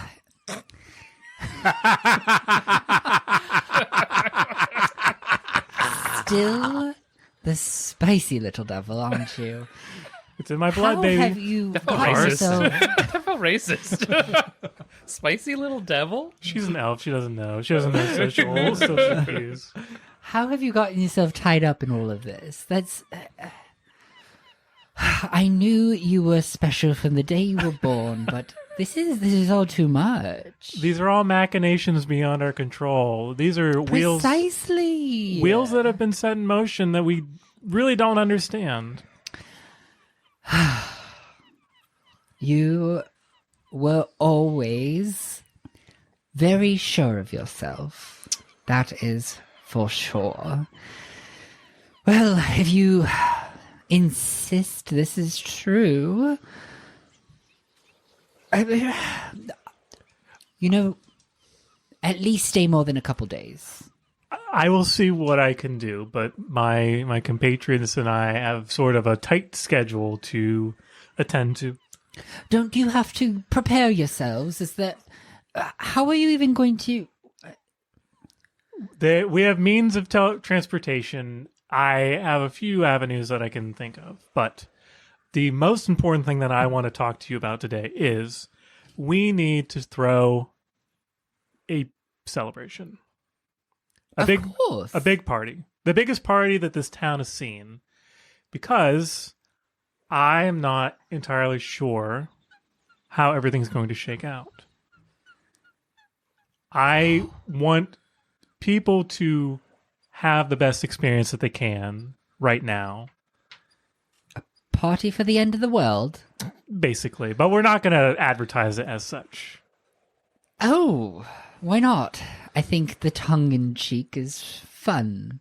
I think I would like to spare some people's fears. Or I think it's better to just masquerade it as this than to lay down all the details. All right. But this is going to involve some collaboration with the Great Eight, that council that you're on. Do we really?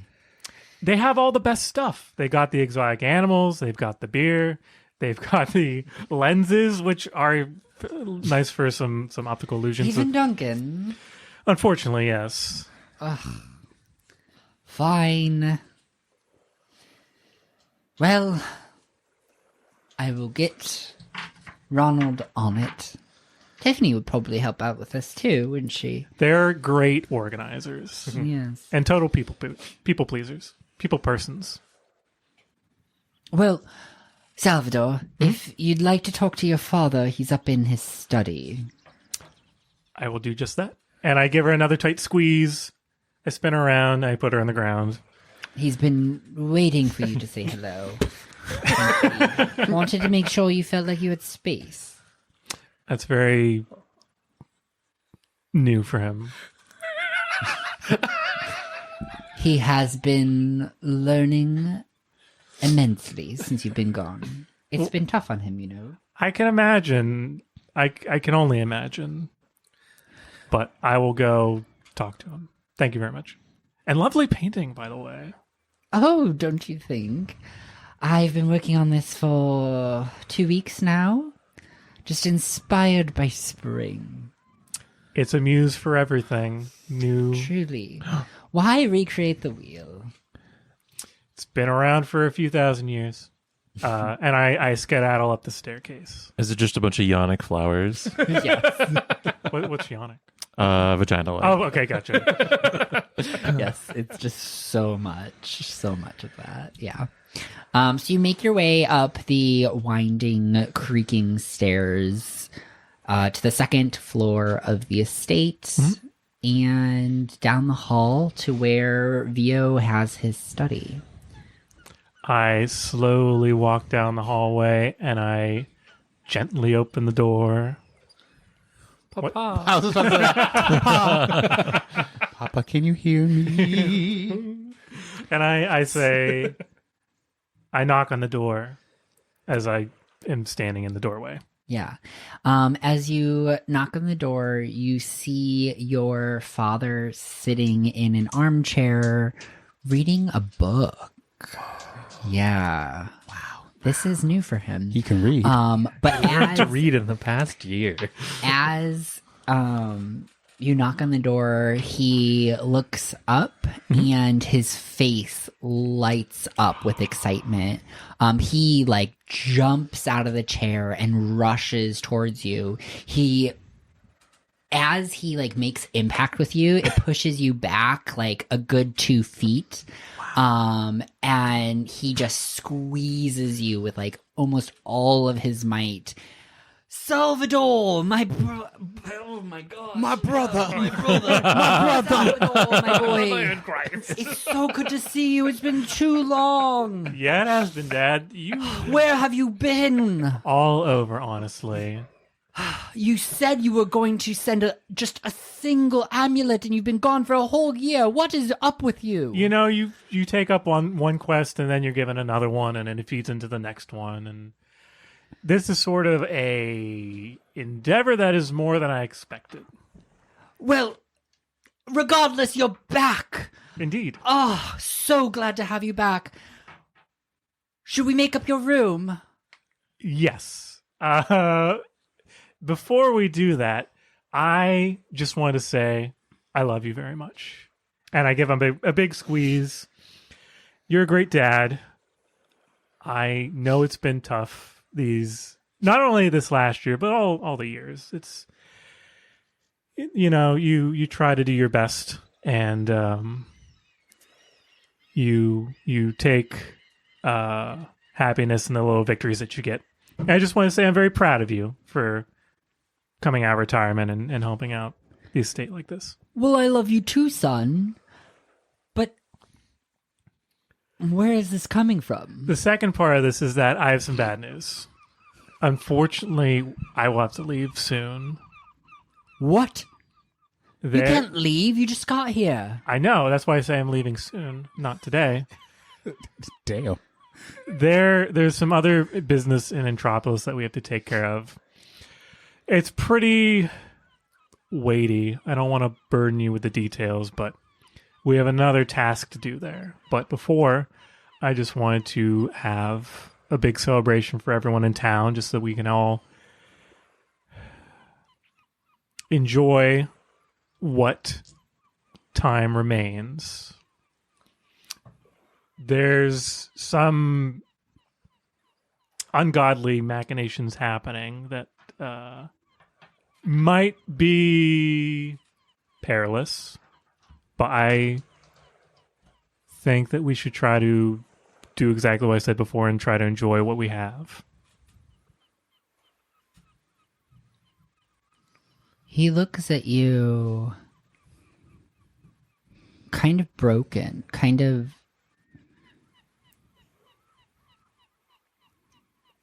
confused and startled and taken aback, and he takes a moment to collect himself. You see the anger building behind his eyes before he just takes a deep breath and shakes it out. I'm trying not to be angry, but I don't want them to take you away from me again. It's been hard without you this year. Are you sure that this is absolutely necessary? It is out of my hands. There's sort of... How do you feel about fate? I never have asked you about religion. We were never really religious, and I've only picked up a religion because it was given to me for military reasons. Yeah, I always questioned that decision in your life, but... Decision? I was drafted. Figured you're a smart boy. Can't say that I've ever followed it myself. Yeah. But... fate. Pish. The only fate we have is the days that we make ourselves. So let's make it a good one. All right. What can we do for this party? Well, I have a few plans. First, flower crowns. Second, petting zoos. 3, water slides. And I go through I pull out my little green notebook that I take notes in, and I pop off a few of the ideas that and I say, I've talked to Amira. She's going to talk to the council. We're going to see what we can get together on a last minute notice, and hopefully we can hold this in a few days. Yeah. 13 bouncy castles. Yeah. 14. 14 Duncan in a pool of dunk water. tank. Yeah. Yeah. All right, so he listens to your extravagant plans, this time with more interest in your words than you've seen from him in the past. He seems to be savoring the moments that he has with you. He knows how important this time is after this last year of being left behind, having to wake up every day not knowing if his son was going to come home, hoping, wishing you'd return soon, writing letters, begging you,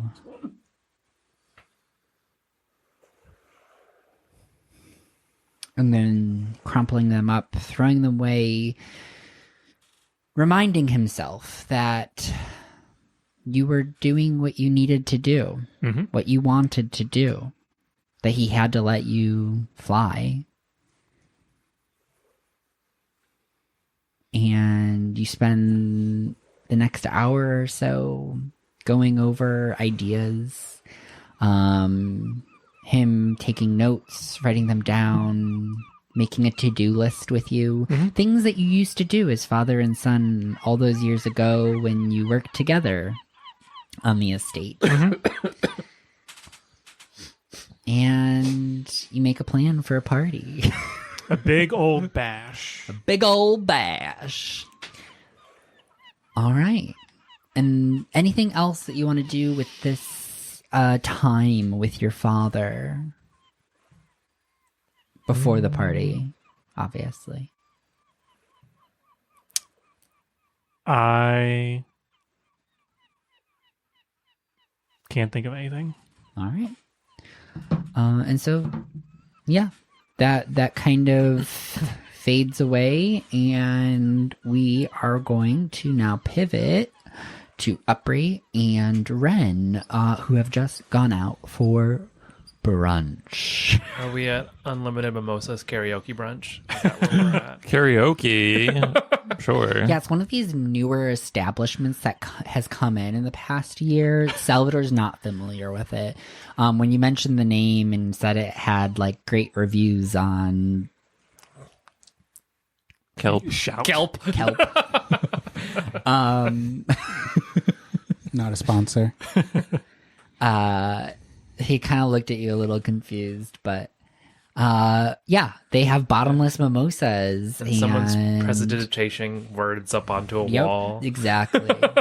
And karaoke, and they also every Tuesday morning they have drag brunch. Which is an awful time to have drag brunch. They also have like on Friday nights they have open mic, and then they also are like one of those places that they don't have a menu. They just have this like little square on the tables with a sending stone that like Tells you what's on the menu. Gosh, this is such an awful place. Yeah. But it's fun. It's a very fun place, and there's a lot of people there. Ren and I are doing a duet. Just a small town girl. Living in a lonely world. She took the Arcanist, take midnight us train. now. Arcanist, take us now. Going on and on. Wait, what's a train? Trains exist. I think that's a part of Oh. the dress, right? Oh yeah, we took one. We did one. Oh yeah, the two We is rock saved trains. people. But yeah, you're singing. You've been throwing back mimosas and Yeah. Bloody Marys and French toast. No Marys for me, please. Not hash browns, home fries. I like my tomato soup warm with a grilled cheese. You Yeah, heathens. stuck onto it. Jesus, Do you still pour vodka in it? Yeah. no, that sounds gross. Dip your grilled cheese in hot vodka tomato soup. But it'd be good in vodka sauce. Penny out of vodka. I don't know if there's anything that we need to. Nah, No, I just want to be smashed. Yeah, we're getting smashed, and also I want to come home late with somebody else's eyelash stuck to my eye. Yeah. 'Cause I don't wear eyelashes. You're leaving brunch as Yancey is arriving on his date. Oh, So we're kind of like doing a little bit of a time jump backwards. So you leave the restaurant and you're just like walking the boardwalk. stumbling. The boardwalk. There are other brunch goers. And it's a nice warm day. It's the sun hits your skin and it just feels so good. It kind of makes you feel a little sleepy. take a nap in the sand. You've been Yes. you've been having some long days. It's been constant for gosh, over almost a month now of running from Harrow, making your way to the Underkeep, talking with so many people, trying to navigate all of those deals and fighting in the arena, and then another catastrophe at the masquerade. It's just been non-stop. And this is while the threat looms on the horizon, there's nothing immediate going on. And it feels so good just to sit down, feel the sand between your fingers, warmed by the sun, the constant lull of the waves rocking back and forth on the beach. And as those mimosas fill you up with a warm, fuzzy feeling, you begin to fade away into a little nap. Just on the beach. Sure. Underneath a tree. Do I run into them? Knocked out on the beach? No, not based on what we've established. So timing's like slightly different.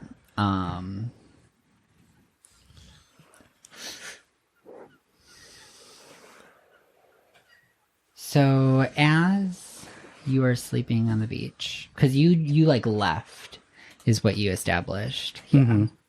So you like left. So they're sleeping on the beach. And Ren. Oh no. I know what this is gonna be. I'm the simulator. That's what I remembered her voice being. That's You true. get trauma. You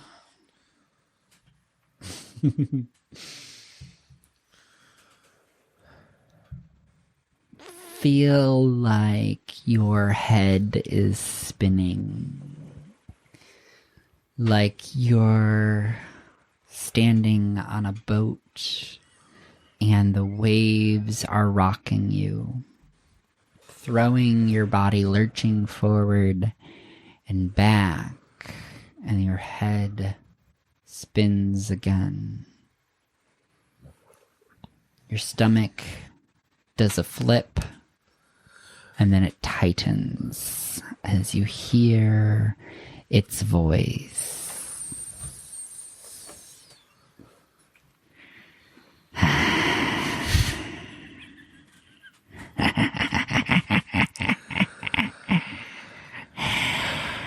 You've done so good. I figured you'd be back soon. You've brought me so many bodies. So many forms.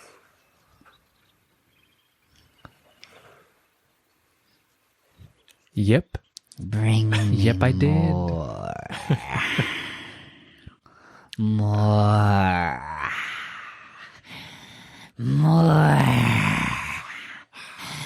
We will become all, you and I.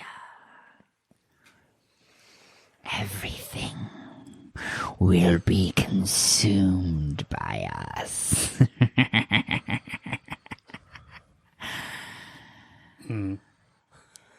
Yeah, it's not fun. It's not fun.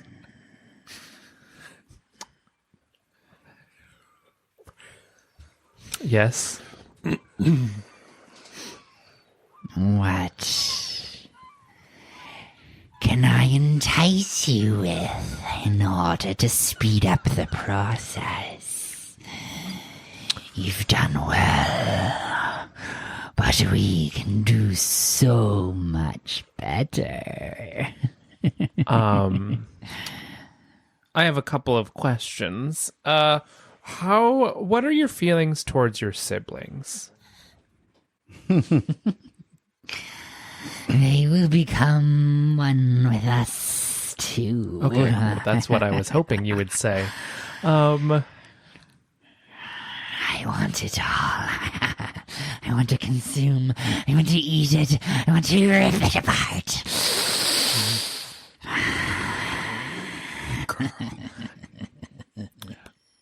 Do we want to get barbecue after this? I'm just kidding. I mean, you're providing me with the tools that I have been using so far to get to where we've been. Yes, and I can do more. If you do more, and we can do more together. What is more? I've been finding these forms. Use it always. You can use it on everyone. Oh. I don't know about that. They are so tasty. Have you ever thought about what a god might taste like? A god? The primordials? Yes, yes, yes! I have to go. Do we do it? I turn would this like to taste them. Arcanus is so tasty. What do you think Ozymandias tastes like? Maligna? Solarius? Yeah. I don't like this. I like this a lot. Do you want to trade? Well, there. There might be a time in the not so distant future that we might come in contact with primordials. I know. Isn't it so exciting? Yeah, and if you would be willing to help us weaken them to a point. Willing? Of course. Great. So I'm glad we're on the same page. Let's go right now. Let's go. Okay, well, you'll have to be patient. I don't like the face. I'm living. Listen. Your only option is to travel with me if you want more forms. And if you're hungry, then you will need to be patient.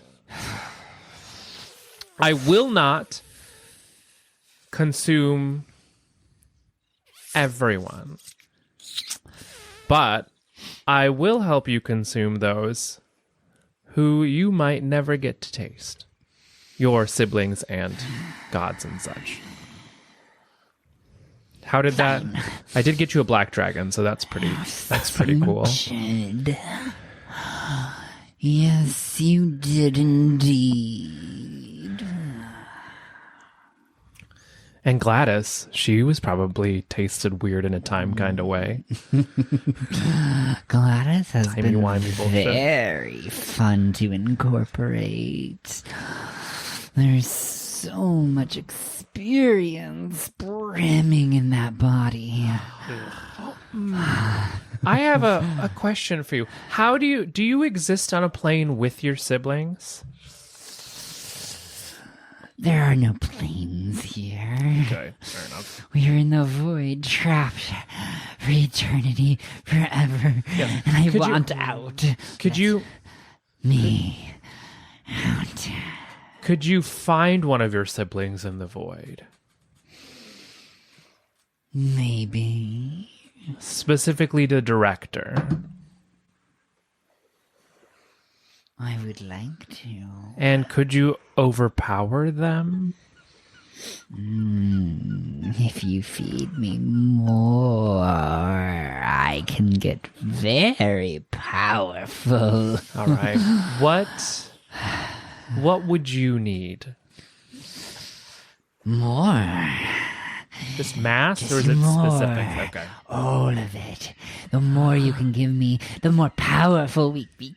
What if and I we could- can take everything? Hold on. This is not quite an aside, but a little bit mostly in my head. What if I copied Upri? Would that give the assimilator insight into the director's Possibly. I've never done it Powers. before, but it sounds tasty. I will make you a deal. I will do my darndest to get a primordial in your stomach if Yes. you can Yes. if you can help me consume the director from where you are.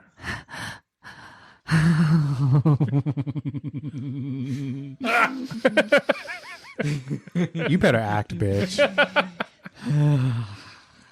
Sounds good, doesn't it? It sounds so good. All right. I will send some things your way. Come on, little pig bottom. Oh no! Don't you dare! But you will need to let me go. This is my laughter. I was gonna say, is this Tim or is this creepy man? Was it because of the pig bottom comment? Sorry. Ooh. Yes. Send it to me. Send it to me. And you just let me know when that's complete.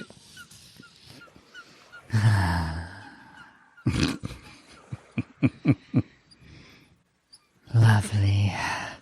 I thought I was going to have to convince you.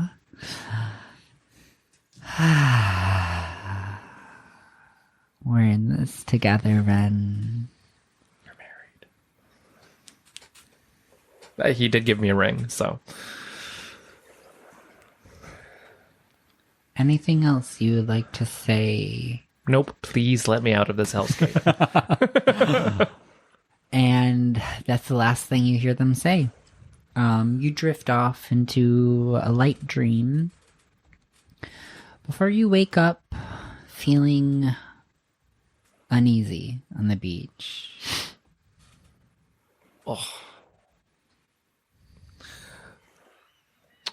Can I copy you? Oh, you're asleep. Okay, I'll wait till later. What? So I just spoke with the assimilator. It's not quite speaking what they do.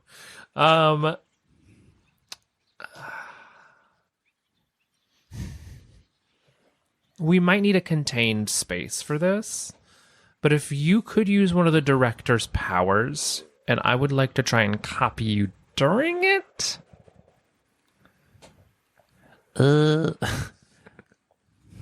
Maybe. That sounds spicy. It's my thoughts too. I would probably need to be chained up depending on the one. Wait. The needle power. Remember the needle power and the needle power thing? Yeah, but then wouldn't I be having to copy you through me? So my theory is that my power stays with myself. So if I copy you in my body through your body, that feels like a weird exchange that could maybe download some information, download some data that I'm looking for. That or create a singularity and end the universe from a different end. I mean, when you say it like that. Yeah, sure. Let's do it right now. And I'll just pull out a needle. You ready? Yep. And I'll just like shove it in pretty hard. Ow. You take 1 damage. Beyonce, where did you go after you left the succubus, who we still haven't even established their name?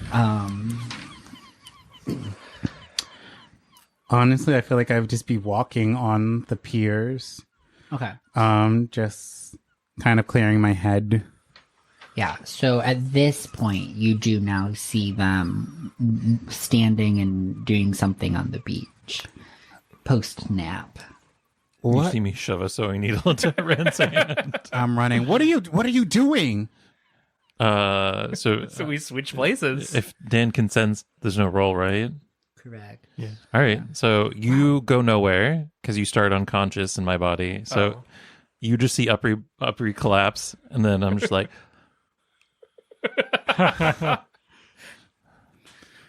probably very scrawny by comparison to your normal feeling. Yeah, I'm just like, wow, this lady's big, and I'll just like lean over my body and start slapping to wake you up. What? I'm like, what are you doing? What are you doing? Oh hi, Jan. Oh no. Oh hi, Jan. Oh Oh hi. I'm trying to say, like, what would you sound like with my vocal cords? It doesn't matter. Anyway, it's not the point. Yeah, because you probably still talk with an accent. Yeah.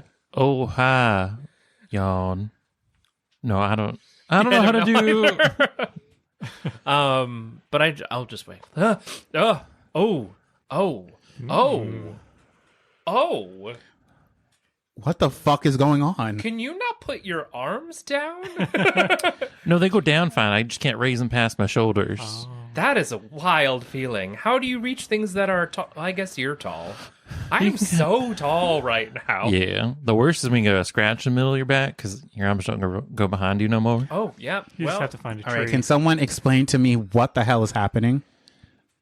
We switched places. You know the needle thing? Yeah. Oh, now you do me. Oh, right. I'd like to try and use my melded form power on myself with Upri's Gorgeous. spirit. Jan, if we go crazy, put us down. So do you mean like on Upri's body that you're inhabiting, or on your body that Upri is in? My body that Upri's inhabiting. Okay. Oh, but I have to use director power? No. Well, you're currently using a director power. Yeah. Oh, should I use another one? 2 for 1? Let's try See- this. see Let's if you try this can. and see, yeah. Oh yeah, can you? I'm gonna try and punch you. Use your little tentacle things, your little strings.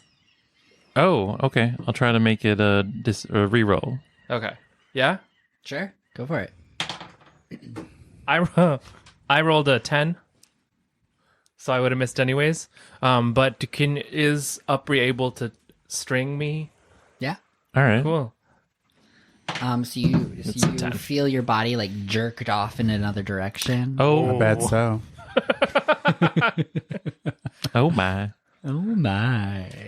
And I would like to copy in that moment, like mid punch. All right. Okay, great. Awesome. This is totally something I anticipated happening. Do you want me to rage too at the same time? Yeah.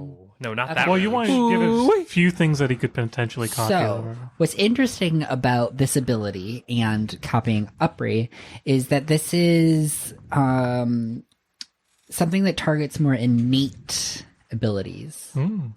So, like, the reason it's not been super great on, like, humanoids is because humanoids don't really have anything innate to, like, assimilate. However, Upri, on the fact that, one, she's the first half-orc that you are attempting to use this power on. But I'm using it on my human body. Yeah. Essentially, I guess from an intellectual point of view, I'm trying to separate your body from your abilities, Yeah. like your innate abilities, so that when I copy you and it's myself, Oh, I'm yeah, trying fair to copy point, fair something point. farther innate than just body level. Deeper. Yeah. Yeah. Like soul shit, like Wild Surge and And the that connection with the director. director. Those are the options that this comes down to. I said, wow. This is a lot. So- My brain is not I processing think this that completely. there are some roles that need to be happening in terms of your corruption rolls. Right. Oh, Do yeah. those real quick. Is this explained? Is this all explained to me? No. We will. We'll In get there. time. I mean, whatever they just explained is what they just explained, which was I'm using my abilities and I pass. in their vague terms that they love to use. Okay, so you get one more will. That's an Right. 11. That's probably bad. It's plus your proficiency bonus, so it'll be 16. So I think you're fine, actually. Mild. So I'm level 4 soul class. Yeah. So yeah, I just beat it. It's a 15. All right. So that is 13 will for Ren. Wow. You're doing real fucking good on these rolls. Yeah. And I'm at 8. And you are you at 8? I have you at 5. But you get some. Oh, poo. Have you been tracking? No. You just made up a number. Yeah. Honestly, I'll give it to you. Isn't it on the interface? It is. No. I had Upri at 5, so Upri is now at 6. Word. No, I do not take everybody's made up numbers and just put them in. Listen, I believed it. You did. And if you did say that with a believe- lot of conviction. Yeah. And I'm a financial analyst, folks. Was wrong. Yes, that's correct. That's a fact. So, okay. That seems rad. Do I need to roll anything for the actual like diving and Do I need to roll anything? slurping of abilities? I'm gonna rage. No, that for thing shits and happens giggles while you're regularly, right? while you're Rage in sucking my- me. Rage in my twink body. Oh, it's the 8 one. Sweetie. Not me. Okay. Ren. Rage inside that twink. I want to go home. I know today's episode's been weirdly sexual. Yeah. This is not for children. If you're a child, if you're under the age of 18, please go away. Oh, I rolled chest laser beam that blinds people. So you blind me as I'm trying to copy. So Ren's chest shoots out and blinds Upri. Oh my gosh. I'm just like, what the fuck? Okay. Okay, so because that ability you don't normally roll anything, it just happens. Yeah. It's the like aftermath that could potentially be damaging, but you keep rolling successfully. So Don't sound so disappointed. I like when there's challenge. So what we are gonna do is I have a D20. And I'm gonna roll this D20 Wow. to basically decide if you are going to absorb some bullshit or some other bullshit. You Great. know? Yeah. Oh, like an odds or evens? Yeah, I'm trying to determine what the results should be. Yeah, let's do an odds or even. Let's do an odds or even. Call it, Ren. Odds. Okay. Odds for director bullshit. Evens for Upri bullshit. Upri bullshit. Oh, whoopsie. Wild surge bullshit. That's still good. Odds. Yes! Yeah. Like, All right, so you have a whole list of shit, I do. Upri, from the director. Oh, yeah, you do. I do. But don't give So me I'm that gonna rage. pull those up real quick. I Determine which of these. Which one you want to give? There's the Unbridled Rage. I hit my sibling. Sorry. I would not like that, please. There's Instrument of Deliverance. There's Fat Flat Freeze. There's Marinate. There's Skin Suit. There's Ventriloquist. Are you saying words right now? And there, Style Barely. of Medea. This is harder to understand than the assimilator. that's so mean.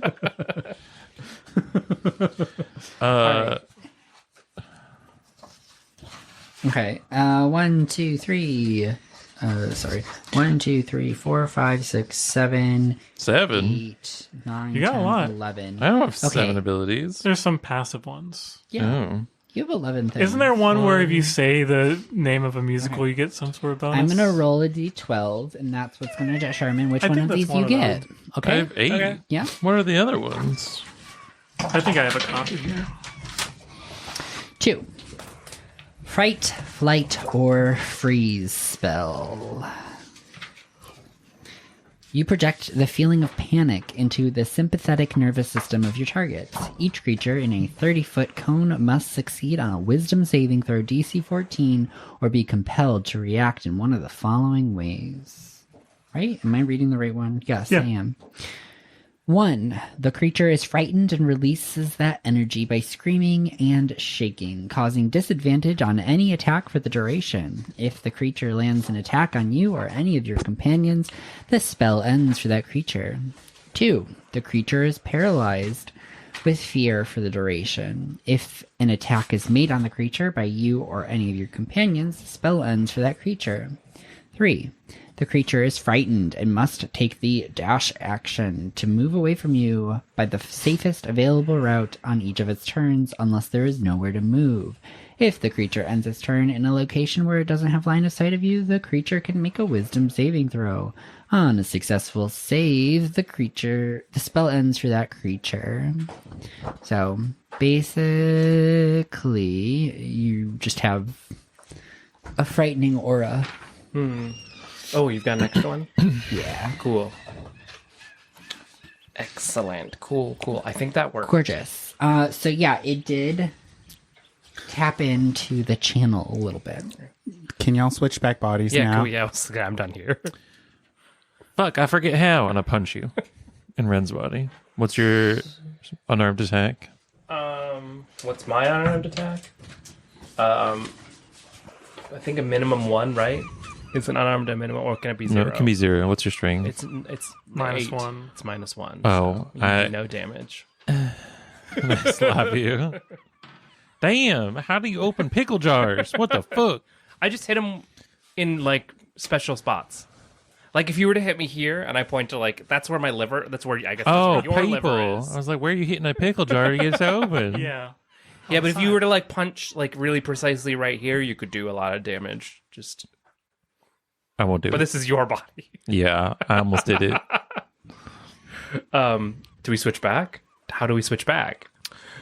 It's a good I think you question. stab each other again. It's a good question. Or the timer runs out. I think those are the two ways it happens. Can't voluntarily release it. No, only. I think the person with the needle, so upraised body, still has the needle. I think is supposed to stab Ren's body again. The swap is also undone if the controlled body. Yeah, so I stab myself with the needle again, but while I'm in your body. Ow! Why did I have to get stabbed both times? And we'll switch back. You know what's fun is that like if one of us died during that, we have to compete over the same body, and then the other one's soul would go away forever. That is fun. Isn't that crazy? Yeah. So Oh, sorry, Jan. I was just gonna be like, so y'all switch bodies for you to absorb into directive power? Yes. Why? Well, here's. Oh yeah, I well, didn't ask.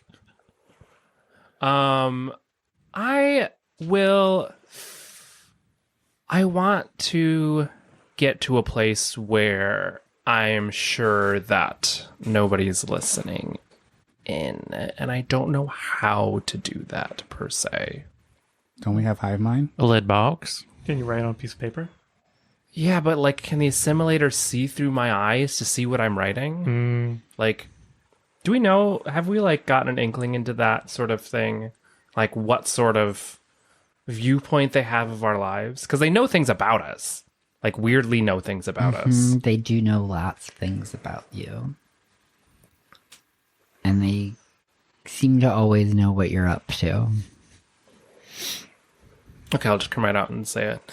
I'm trying to sick the assimilator on the director to get the director's powers. And I can't make any promises, but maybe bring Mare back. Oh. If he could do it, Tall order. if he could do it, the assimilator might be able to do it. Yeah, but what cost? I told him I'd eat a god. Or at least touch a god. Or try, yeah. Yeah. And with that, let's take a short little break. All right, we are going to be back in 10 minutes to talk more about touching gods. Bye. No. Touched by an angel. Mine's so dry.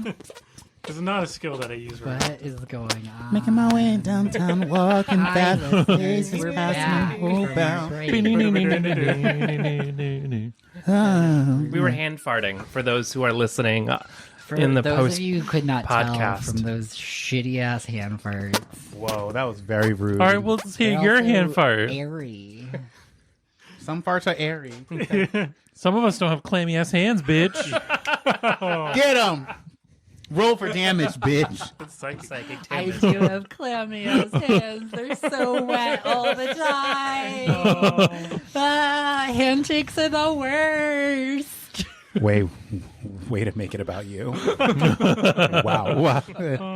So we were back, intrepid viewers, sisters. We are back. Sisters. And we had just done some fuckery with our bullshit abilities, which are corruption abilities that I gave everybody. You did give. Yeah, You I did give wrote them to these us. and then I gave them to you all, and then I didn't know how they would be used, so I'm now finding out how they will be used. And it is chaos. I mean, there's always Shadows of Prophecy 2, The Streets, the sequel series later on in life. You didn't get the joke. It's okay. All right. Wow, y'all switched bodies. Oh, my goodness. Wait, was that a joke about Step Up? Yes. I love Step Up the Streets. Never. I'm sorry. Is that the one where they like have brooms and like stomp and stuff? Wow, y'all switched bodies. Nope, that's not that one. Okay. No, that's an That's the other actual. dancing movie. It's an actual thing. Okay. Step Up is Channing Tatum. It was just like his first movie. Yeah. It's the aggressive white girl dancing in the gym. That Yeah. saved the last dance. Oh, is it? There are too many dancing movies. We have no fucking idea what's I going love on both with of life them. and Just so things. that's clear. Anyway, we switched And back you bodies. switch back to bodies, and that will put a pin in the results of whatever the fuck just happened, because Timothy needs some time to think about the implications. Yep. So that will happen. Yeah, a lot of things have happened today. And anything else you would like to do on the beach between the three of you? Nah. Let's go home. Well, to someone else's home.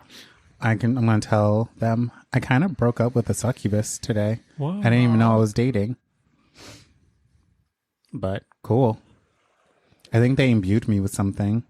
Oh. I just feel like there's been extra sunscreen added to me. Okay. You do have a beautiful shine. Thank you. Melanin. Oh, was that the succubus's name? Oh, Male. She asked genuinely. The succubus was nameless. Oh, No, their name was nameless. Oh. I'm kidding. We don't know. that's confusing. Oh. Let's just name them Usher. Oh no. Poor taste. Why? are you thinking of R. Kelly? No. Usher got Is Usher- sued for knowingly giving someone herpes. Oh, okay, not Usher. Dua Leap. Oh. Dua Leap. Right. Anyway, so sorry about that fun tidbit. That's not, for the record, that's not the succubus's name. Yes. It's Dua Leap. We don't get to just name people we don't ask their names. It's my life. But we're going to move on done from that that. So, Salvador has set us up this wonderful party. So it takes about a week to plan and kick off. But that's fine because you all have a lot of planning and preparation to do. There's pretty much daily meetings between Cyril, Daphne, yourselves, Scalia, Beatrice, Penny, Thrain, Isolde, Herrick, and Harland. Did I get everybody? Yeah. Dax too. As you're planning on what to do about the silence and the fact that Alice has started to implode the layer between the material plane and the void. Oops doopsie. Oopsie doopsie. Oh yeah. Yeah, that's what she's doing. She's like literally just destroying the barrier between the two. Should we chat about that? Nah. We don't want to. Well, we need to have direction as a party. Oh. Like, do you want to sit down in front of a fire, get some candied bacon, maybe a joint or two, and decide what Oh, the plan. the plan? Do you think we could teleport to her? Well, you saw it, right? I saw it in the memory, yeah. How many You've people can you seen it. teleport? What? An army?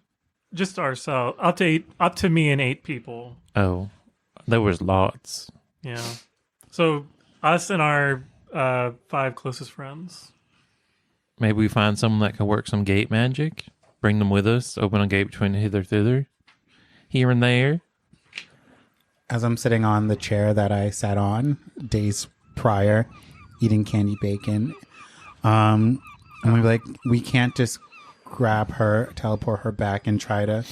No. No, it doesn't work. It'd have to be on the same plane, and we've already established that the void is outside of planes. She's back. But she's she's on back, our she's in plane. the sunken tower now. Oh, she's in the tower. I thought she was still in the void. Okay.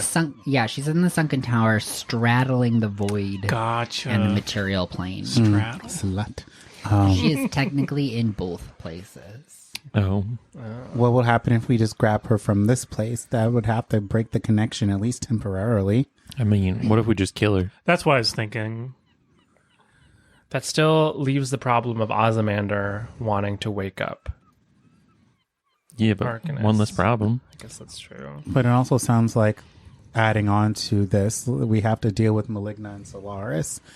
It seems like they're the closest. If we destroy them, it's the closest chance we have from stopping the cycle completely. Yeah. Because they will eventually consume all of Arcanist, which is us. Exactly. And I don't think Ozymandiar really cares that Arcanist is awake or not, just that she is there. Yeah, that she isn't consumed by Maligna and Well, how the heck do we Solaris. kill them? I'm hoping our Titans can help with that. But And is that something they want? Don't they want what's her name to wake up? No, they want to restart. They want to restart the cycle, I thought. well, they Oh. want to be let out of the void, and the process of letting them out of the void is what awakens Arcanist. Mm-hmm.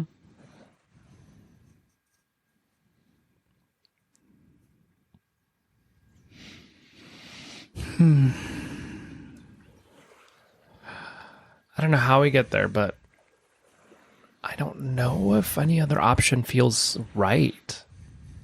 Because resetting the cycle is just going to perpetuate, one, the issue that the Titans will eventually want to come back into this world, and two, eventually just Arcanist won't exist anymore.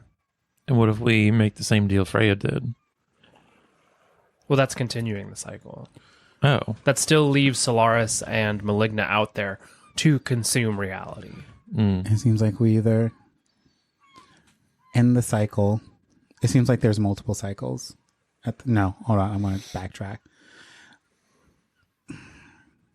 Eventually, the cycle will end if it's a continuous of Arcanist being eaten. So, and if Arcanist is completely absorbed, instead of us being all one, we are all nothing. And I think that's something that we don't want. So, we have to figure out a way to either get Solaris and Maligna to stop consuming Arcanist. I don't know if killing is also... I think a lot of our journey we've killed.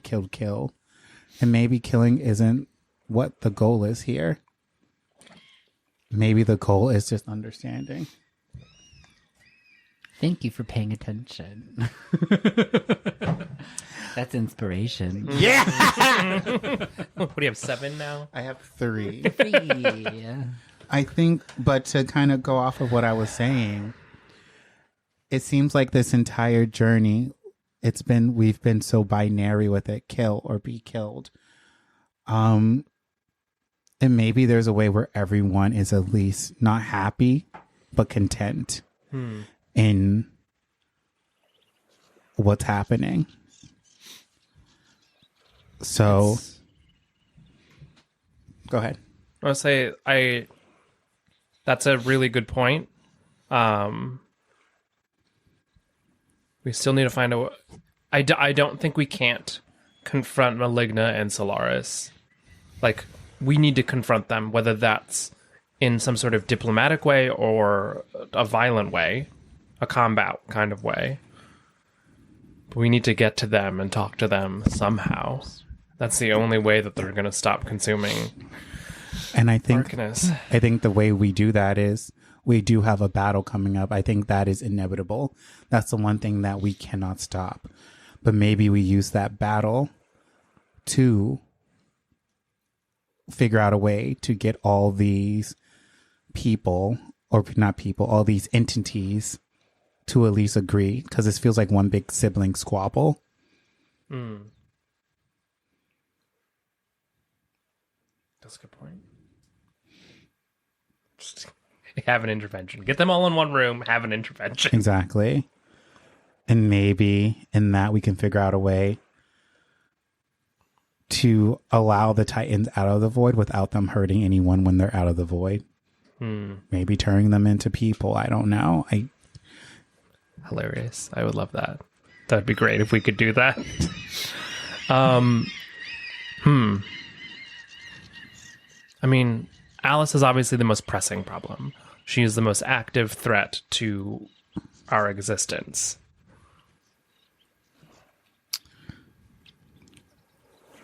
Could we... You all having this conversation with just you, or are you having this conversation while present with other allies that you have? Ellen. Let's add Cyril to this. Even though I hate the bitch, I think she's helpful.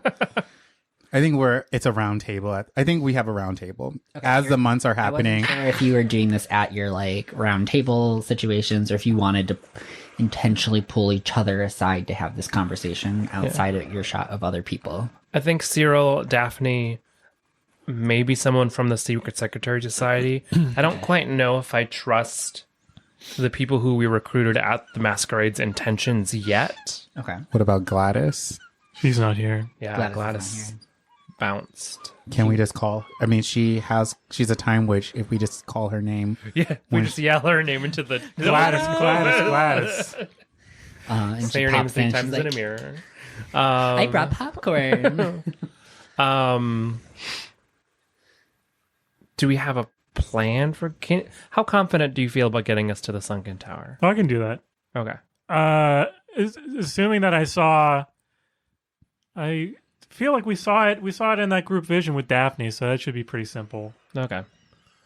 Because my thought is we could sick Duke Ironheart's army on the Sunken Tower, on the Silence, potentially having them pull a lot of their resources out of the tower itself onto the battlefield. We teleport in to confront Alice. Yeah.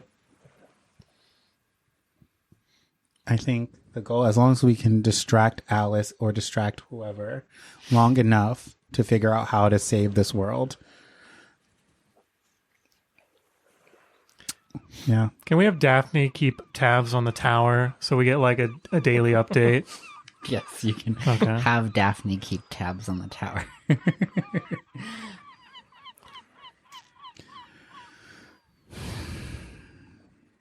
Yeah. Sounds like a plan. And then tackle the Primordials after that. Yeah. Yeah, one step at a time. What is the means of contacting them? Because I think you've talked to them in the void, but have we ever talked to a primordial outside of that? I know I interrupted their monologue once, and I got yelled at for it. That was when y'all were really high. Oh, yeah. Can't say I remember.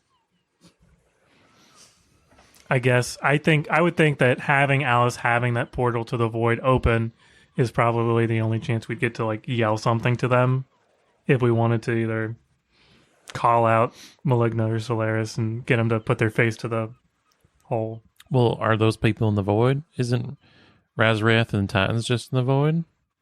I thought everything was in the void. Oh. Yeah, I don't quite know where Solaris and Maligna Shouldn't they be in is. like a heaven and hell situation? They exist outside of this reality, in this plane, in this, regardless, they exist as outside of what we know. But it seems like Alice is breaking down that wall, so it is our only chance to make contact. It's just the two. Void, not void. I feel like Ilaria, like, she doesn't care. She's he, she, they. No, but like, is there maybe, like, I don't know, 2 or 3 extra planar dimensions that have inhabitants that would also get killed that we can like somehow coax? I mean, like, hey, fae folk, want to come help? Religions, you talk about like the celestial plane and the infernal plane, the heaven, hell. And are those real? Not according to Alice. Not according to Alice. But it's hard to say. I've never. So maybe they are just pockets of the void then that people think are heaven and hell.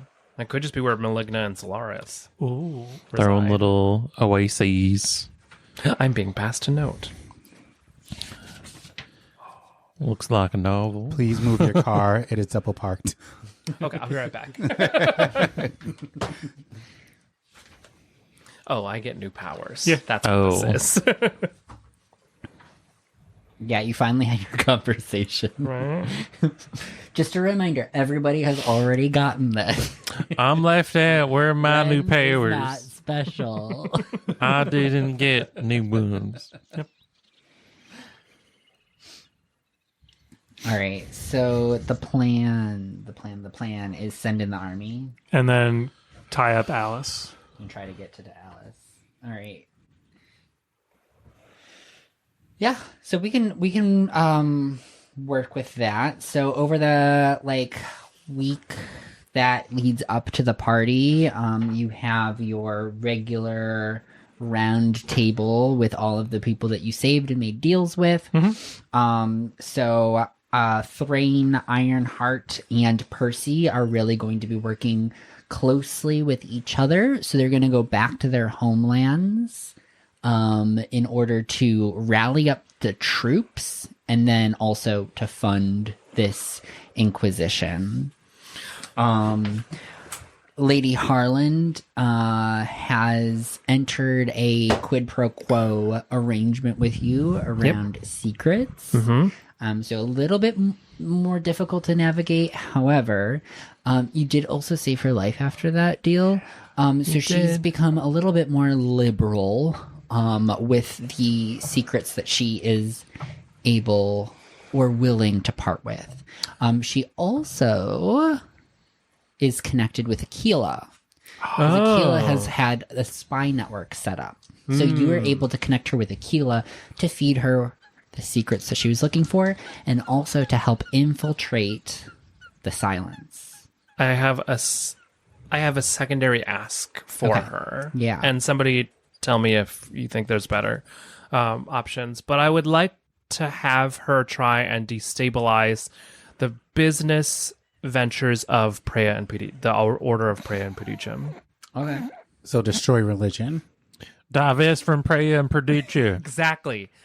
Or we ban TikTok. Because they're gonna if we weaken them, Duke Ironheart has a better chance of being able to push his army to the Sunken Tower. Yes. So you want to destabilize, and we also don't like them, so destabilizing them is great. How do we destabilize 2 organized religions that have been around for centuries? Millennia. How? Well, certainly not with the truth. Yeah. Yeah, that doesn't do much here. But Maybe a dumber, having more powerful less allies believable with religion. lots of money and influence on your side, however. Does that sound like a good plan to everybody, though? Yeah. Cool. Because we're going to have to deal with them anyway. Yes. Post-silence destruction. Well, maybe we can even get the Silence on our side. And I don't know. No, I they think- want to destroy everything. It's a bit much. But they want to become. They want to be be silent by becoming one. What if we tell them that about Maligna of Razaroff destroying? Like, they want to become one. They don't want to become nothing. Oh. I think that we want to keep that a secret as much as possible. Yeah. Because from my understanding, it's knowing that we are in someone's dream. Like, we are Arcanus's dream. Like, I think the more people that know that, the more likely is she is to awaken. So we want to keep that under wraps. That's my understanding of the mechanics of Arcanist. I didn't really think that Arcanist was really dream. Oh. Kind of brings up the point, even if Arcanist is awake, does that mean that she wants to be awake? I don't know. Some things to think about. She did go to bed on purpose. It's true. Maybe she just had a long day and fell asleep on the couch. That's literally, I think, the reason why she fell asleep. Brunch. This is just her nap. Yeah. Yeah. In some celestial, like, Couch. there's just like a woman with her hand across her forehead laying on her chaise, just be like knocked out with lithium. It's fine. Or Lithium. Valium. Not I was lithium. like, what is she, a BPD? Damn. Valium. No wonder this world's fucked.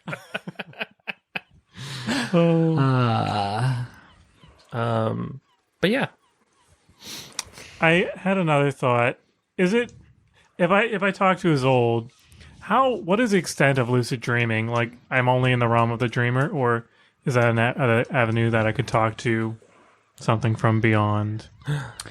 I think it was kind of coincidental that the dreamer and you talked in that space. Yeah. Lucid dreaming is lucid dreaming as if it was in this real world. Oh, okay. So it has no other effect. Real So you can talk to demons just like I do. it's my it personal helped ones. in your Wow. little gathering of minds, melding of minds, because it helped create the space Oh, okay. more accurately to communicate the idea. But that's all lucid dreaming is. It's you navigating your own dreams in order to understand your deepest truths and desires. Gotcha. And be able to reenact and process a dreamscape. I'm so happy that's not what my dreams in real life are. Yeah. It seems like an odd skill to have, but Yeah, I'll take a recreation of the train to Busan any night. I will say, now that we've had these round tables, it's making me think different about Arcanist. I kind of forgot that she put herself to sleep. So, She is mother. she is mother. She murdered all of us. She read the dolls, so she can go to bed. She napped so we could sleep.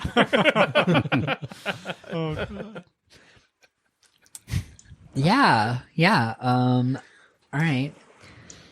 Anything else that you would like to instruct people to do? I think we also have like the Secret Secretary Society can help with Aquila and Lady Harlan. Yep. So you can send them off there to try to infiltrate the various organizations as well. These are all things that we will put a pin in, and the outcomes of these choices will be revealed in the next session. Outcomes, those never go well for me. The penultimate episode. Ooh. Oh my god, I'm so scared. We have to solve 3 years of trauma in one episode. It's truly. Now, the other piece, or the last piece of information or decision making that comes up throughout this week is Daphne's observations of the sunken tower. There does appear to be some sort of ceremonial sigil surrounding the tower and blocking direct transportation, which means that your plan to blip in, blip out is going to be a little bit more difficult. And Thrane's army is going to be critical in order for you to reach the tower. Okay. Head on assault That then. you are going to have to wait until your allies are able to do their tasks and buy you the opening that you need in order to enact this mission. Do we have a general time frame for that? It's hard to tell. At this point, it's only been a week. Really just sent off Thrain Yeah. and Percy and all of the other people to go start doing things. It's probably going to be a period of months. As battles are going to start cropping up. And Daphne's able to get some foresight into this. So, like, you do get some estimation of the battles that will crop up, that the war will take place. It will be a clash of several forces, with the Order fighting the mages, you fighting the Silence, and everything kind of getting muddled in the middle. Could you have Aquila like spread rumors that the apostates have started besieging the tower to get them to like move out of Entropolis? That's a good point. To try and get the Order to move out of the It's Entropolis. like the apostates have gathered a wicked magic circle that's tearing apart because they could probably see that there's a hole opening in the sky. Well, can we get the Order and the Silence to fight each other? That's the intent. Yeah. Okay. Yeah, if we can get them to like at least head over to the Sunken Tower and engage with the Silence, I think that'd be good. So that's a good point. Have Yeah. Aquila and Lady Golden Harland. Shade. Golden Shade. Yeah. And we're headed to Andropolis next, right? Yeah. It is centralized. That It's like a was good the spot. plan. All of our allies are there. Yep. That is where you've been sending everybody Yeah. to meet you for the end game. Yes. And What we if we want just to never collect ended up all of there? our powerful, like individually powerful allies to like come with us to the Sunken Tower. I think Yeah. that's like a good call. Like Mara is a good fighter. Midnight is there. Champion. Your siblings probably. They're Yeah. strong. Do you know anybody? I could probably call a few people. All right. I could try to find Pam Pam, but there's a lot of bushes out there. Yeah. I'd have to check. Yeah. I've never met Pam Pam. What am I talking about? Who? You feel like you know them from the Yeah, I mean, stories. we've talked about her as the bush lady, right? Bush person. Sorry. The doula. The bush doula. The bush doula. Dula. Pan Pan, we love you so Yes. much. We miss you. Our Who knows? Maybe our in the middle of the lovely desert. local bush They're doula. just a bush. And a bunch of dead people around them. I believe it.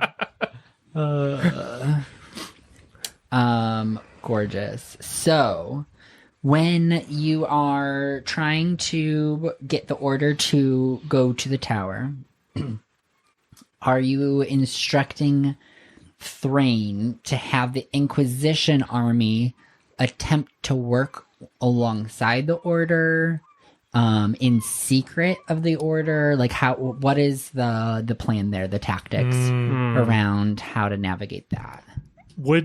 Thrain is a known general? Like if the Order head's like, oh, you're the dude. So they would probably think it's legit that Thrain is there on his own accord, and not like a secret rogue army that would betray them. What if they dressed up like Preya and Predichum? This is a matter of, do you want the Order to...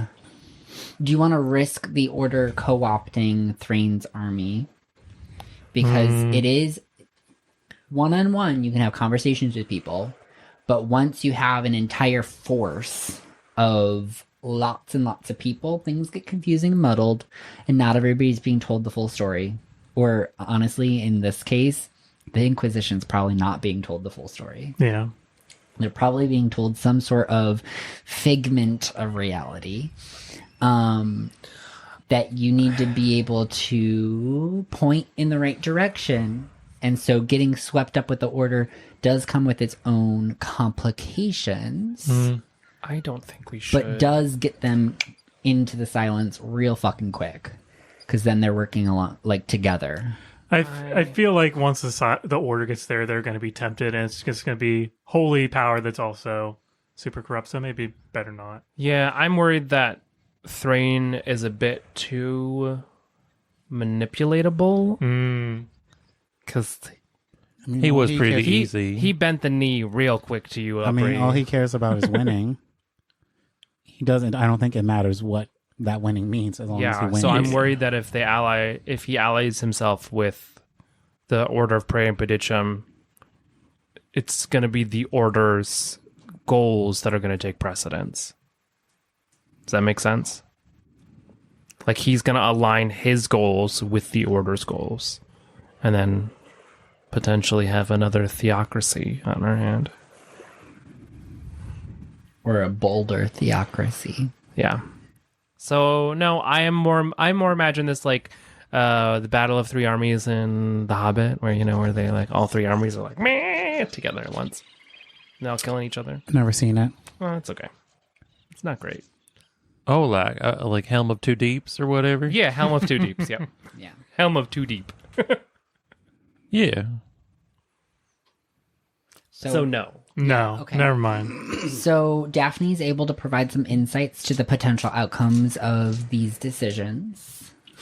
This is the great thing about having an oracle, is every time you make decisions, she's able to be like, well, that's going to have these implications.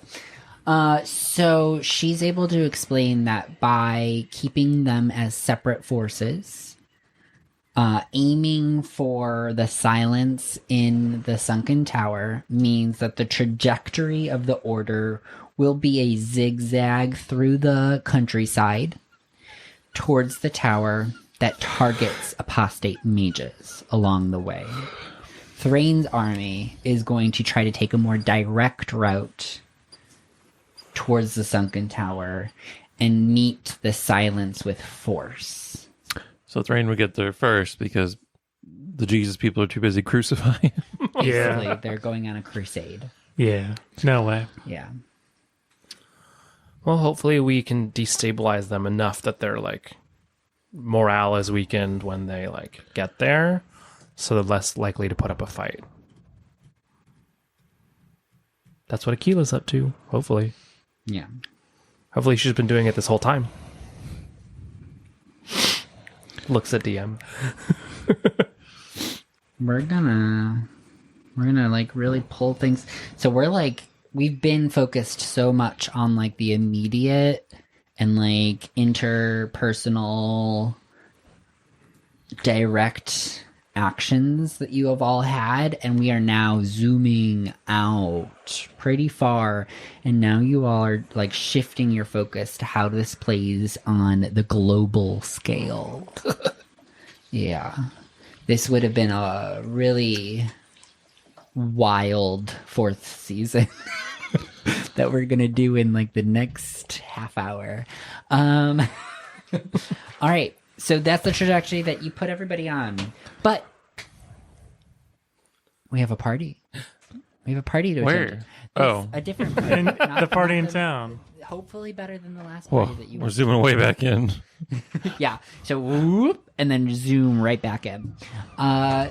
Hopefully this goes a lot better than the masquerade. So Salvador has been working with his father, Elmira, others of the 8 who are the council of important, influential decision makers in Terra Voss, and all of the staff of Elmira's estate to plan a celebration. It probably was too big to keep under wraps. Oh, this was for. Oh, you mean in keeping it a surprise from everyone? Yeah. I mean, did you want this to be a surprise for Oh them? well, no. Well, I want people to attend it. Okay. Cool.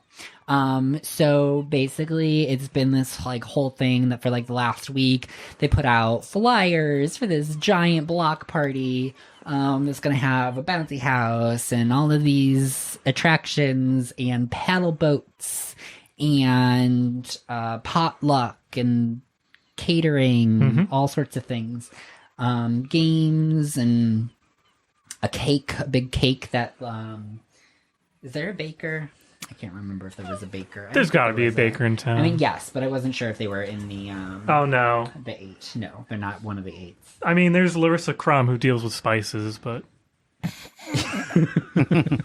Unfortunately, I don't think the spice trader is the person who is bringing the cake.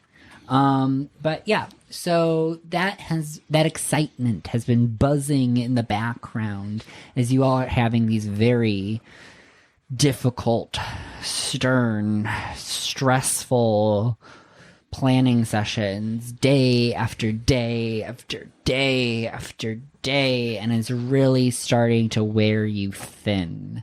That, like, you're used to being able to address something head on, and that, while terrifying and difficult in its own right, is something that you feel like you have control over. This is another beast altogether, and it is wearing on all of you. Which is great, because we have a party to attend to. Yay! So, the day of the party arrives, and everybody wakes up with excitement, and there's no planning happening today. We are not having our round table. We are not thinking about the end of the world. We're not thinking about taking down primordial beings or titans or killing Alice or not killing Alice or trying to convince her not to end the world or any of these really complicated, difficult topics. We're all going to have a very fun time. Yeah. So, I would like you all to tell me, what do you do at this party? Like, let's go around the table and just, like, what is it that you partake in while we're here? There's like so many different things. There's lots of food to eat. There's lots of people. The town has been buzzing with excitement leading up to this. There's games, activities. I would like to go on a swan boat ride with one other person.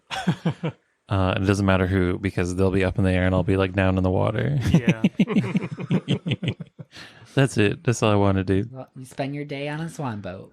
Oh, You're not the like whole patting the day. bench for somebody to join you. Yeah. What? Yo, you want to go on a swan boat ride? Sure. Cool. Let's do it. Are we going to the ocean on swan boats? Because that sounds dangerous. It's like a little key.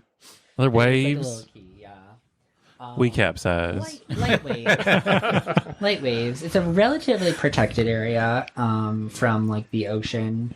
It's like a little inlet that all of the port has been built around or inside of. So it's relatively calm. Perfect for having lots and lots and lots of docks. Mm-hmm. There's a lot of docks. There's I like love a 5 dock. I docks love it. and like 10 beaches.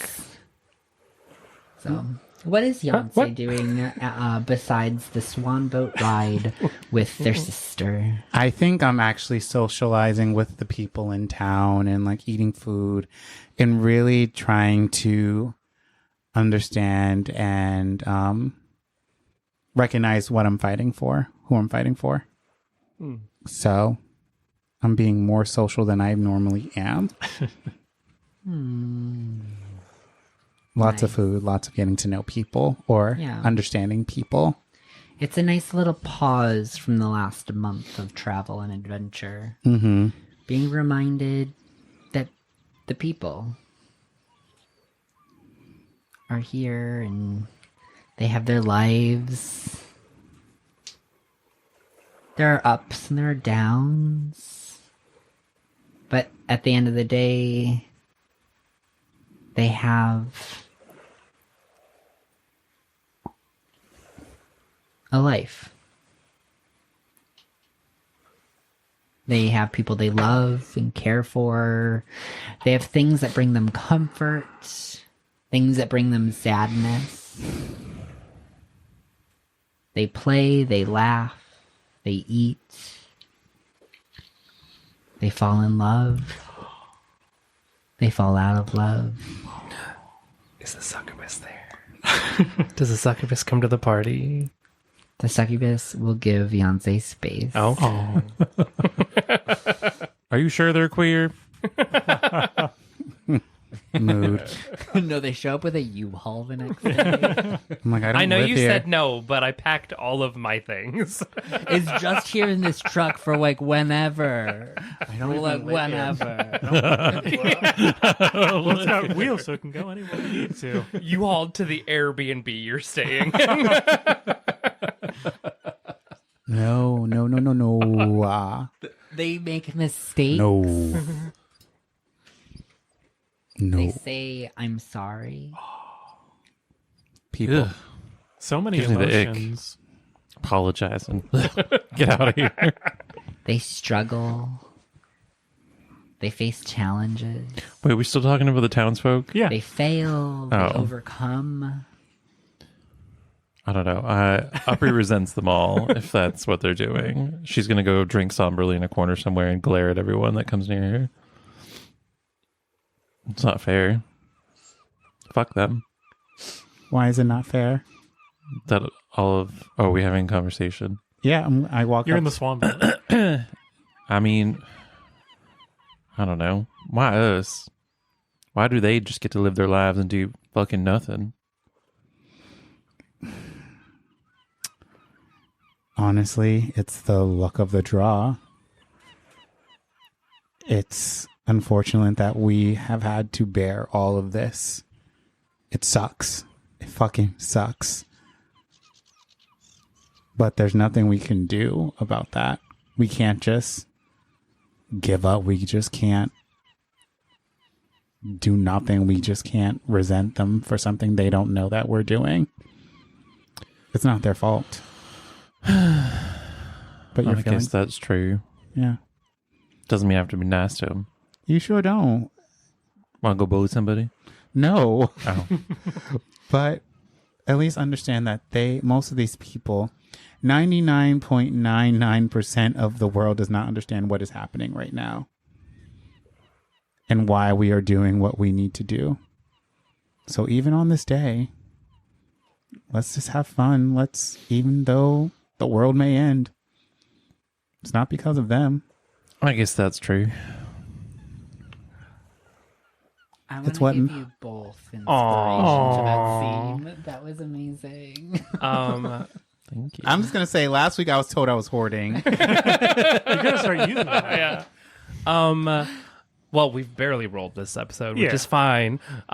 Speaking of bullying, though, who did you say was in the dunk tank? Oh, it's Duncan Stilts. Yeah, I'm going to analyze the target and buy as many balls as I can and just continually dunk this poor person. Nice. I'm also eating and drinking a lot. Oh, yeah. I'm having a great time for those who are watching from afar. Okay, based on what I understand about Duncan, he is like the last person who has signed up Yeah, he's willingly to run this station, because he's the most curmudgeon-y, angry man. Yeah, it But is. I do love the idea of him being the one, because he's the lens crafter. And every time Name he drop. gets dunked, Not a sponsor. he has to like wipe off his glasses and like dry them off so that he can see again. Yeah. And after you've dunked him like 4 or 5 times, he just like gets really pissed off and he's just like fuck it and like doesn't like just takes off his glasses and just sits there like blind the rest of the day before like leaving and going home. Poor He just man. has a really bad day. well, Oh, he doesn't yeah. start to have fun with all of us having fun. Let's switch him out with the person with the cane. If you would like to intervene, I will let you intervene. Yeah, I'll jump in there. I'll sit on the dunk tank. Oh, we're gonna dunk the hell out of Salvador. Oh my gosh. I'm on the swan boat and I use Eldritch Blast. From 300 feet, can you do that now? Possibly. Do you have that? The what I don't remember what the invocation is called, but the really far Sharpshooter. away sharpshooting. Just like you're Eldritch Blast. shooting through a It's crowd. 100. It's 120 feet, but Okay. I'll make sure I get close enough. I want it to be a surprise, Okay. and I just pew pew. But yeah, I imagine Duncan can't be in there the entire day. He's in there because Okay, he's yeah. people dislike him the most. But he also knows like, oh, well, people are gonna pay like a silver to dunk me. So, Fine. but he still hates it. He still hates. He's it. like, He's why "Why the don't fuck people did I love sign me? up?" I'm obviously the smartest person in town. Obviously. Wow, that reminds me of someone. Who? No, no one in this game. Okay. I'm not going to evoke. No, I'm not saying this on camera. I'm not saying this on camera. Let's just say that. Yeah. So, dunk take. Tank. Dunk tank. Yeah. Let's roll. Let's roll for how much you dunk Oh goodness. Salvador. What's the AC of the target? 18. 18? Well, you've analyzed it. Wow, that's a really high. That's really high. It's a precision. Okay, It's a little game of precision. Yeah. That's 2 hits. Gorgeous. I rolled a nat 1. Those are 2 misses. Wow. That's a hit and a not hit. I rolled another nat 1. Wow. So it's a mixed bag. It's a mixed bag. Yeah. But I probably. But you're couldn't- having a lot of fun. Yes. Sometimes I'll dunk him as he's trying to get back up onto the platform. Like he sets the platform back up and is like climbing back up, and I dunk him again. Yeah. Which the first 2 times is really funny. I would only do it a certain number of times. Yeah. Thank you very much. This is all for the good of the community. I also give sage advice to the children who want to play too, so they're better at it. Yes. Yes. Oh my gosh, you see the Hateful. like demonic like glee in their eyes, and they're just like, yes. Oh goodness, what have I wrought on this small seaside community? It's been a whole year since I've seen you. You're like a pillar of the community that is back in town for, A week. I'm the cool uncle, yeah. well, has been a week, but is going to be like months, Yeah. based on the trajectory of where things are going. In between being dunked on, I try to make it a point to see all the people in the council, because I've had some experience with them in the past, and some of them I've grown up with. I make a point to try to find Sakadal and Lenore, and we're going to share an eggs Benny. I kind of want to see how they have adapted to their roles, because I think at the end of the arc with them, they were going to take over more of. Lenore was going to stand up to her grandma, and Sakadal was going to be more adult. So Yeah. Welcome to the stage. I'm kidding. Ellie's coming down the stairs and Jen. Okay. So, Lenore has tried standing up to her grandmother. It's been difficult. It's been a tenuous, and she shares this with you. It's been a tenuous experience. Again, I think she's only like 9 now. Oh, I think she Or was was she 12. 13? Was she 13? She was a tween. It's Yeah. only a year. It's been a year, so she's still kind of a child. Yeah. But more mature. And so she shares this with you. They've been working together a lot, which has helped. Yeah. So instead of having to fight both her grandmother and have this rivalry, they've been able to help each other out. Nice. They've also been able to wean off some of the tactics that were deployed by their families. Now that Sakadal has taken over, he's been a lot more forthcoming about the pact Yeah. that he has with his or that the crew has with the ship. And gives them a way to leave their contract at the end. Good. After being in service. So he started treating it more like a joint agreement. So for those of you who are not aware, Sakadal's family, both Sakadal and Lenore's family own fleets of ships. Lenore's family has been sacrificing children for demonic pacts in order to maintain their power. And Sakadal's family has been binding the crew to the ship with demonic contracts. I listened to the episode. I remember. Die. So they can help us find Maligna. The other thing that comes of this is that they are able to supply ships. A Navy. boat. What is it called? A navy. Yeah. They're able to provide a navy to assist with Thrain's army, That's so generous, I say to them. especially with Percy paying for it. They're Right. much Naturally. more- yeah. Is Percy at this barbecue? He was saved. No, you Yeah. had to send them. Oh, off. you went back, Yeah, right. over the last week, everybody's left. Okay. Unless you wanted to invite him back specifically. No, I'm just going to retroactively say I write them a letter thanking them for their army and thanking them for the time that we spent together that night because it really cleared a lot of things up for me. That's it. Something simple. Cleared something up for him too. Yeah. I really did. I cleared that chimney With your army. with my arm. Okay. Moving on. Moving on. Yeah. So you're able to talk with all of the council members. You're able to spend the whole day having tons and tons of fun and stuff. Yeah. It's great. Anything else that you would like to establish happens during this party? Anything? I show Sakatl and Lenore my new good dreams ability. Yes. It's a very fascinating ability. What a party trick. Yeah. A circle of 90 feet radius around me, I'll magically fall asleep.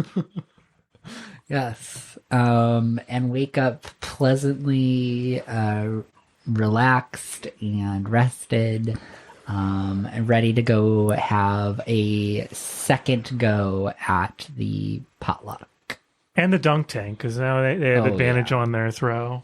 Oh, yes, yeah. Whoever's in the dunk tank after that is very sorry they signed up.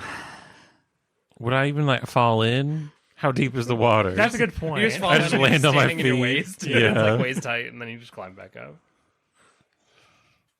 Yeah. All right. So after the party fades away into the night, you go off to bed, and we fast forward a little bit of time. We You got a time spend jump. the next couple months planning, coordinating with the army and your spies, learning more about the Silence, what they're doing, getting intel on their leaders. These are all things that I will provide you in our next session.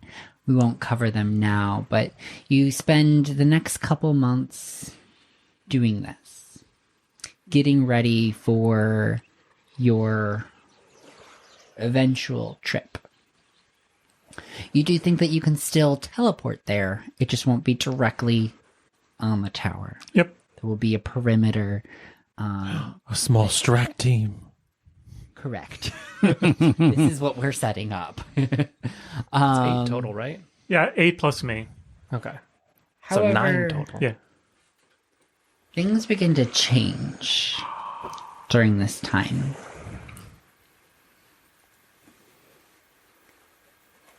The loss of Meredith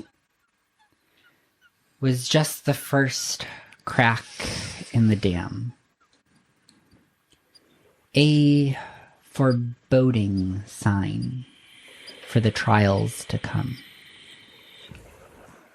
In the quiet months leading up to your journey to Entropolis, the ominous tide of the fading began to sweep over reality, leaving chaos and uncertainty in its wake. It probably began long before anyone realized. We weren't watching the animals too closely. No one can really keep tabs on the outer plains. And people do turn up missing from time to time. But forests have slowly been getting quieter. And those posters have begun to take up more space. There doesn't seem to be a pattern in who's claimed next as Arcanus awakens pulling their souls into herself. Each passing day has begun to feel like a fragile gift, a precious moment amidst the encroaching darkness. As the veil between worlds crumbles, the full awakening looms ever closer, casting a shadow of dread over your every step. With each fading memory and vanishing face, the urgency of your quest grows more palpable. Will you find the strength to face the challenges ahead, to stand firm against the encroaching oblivion?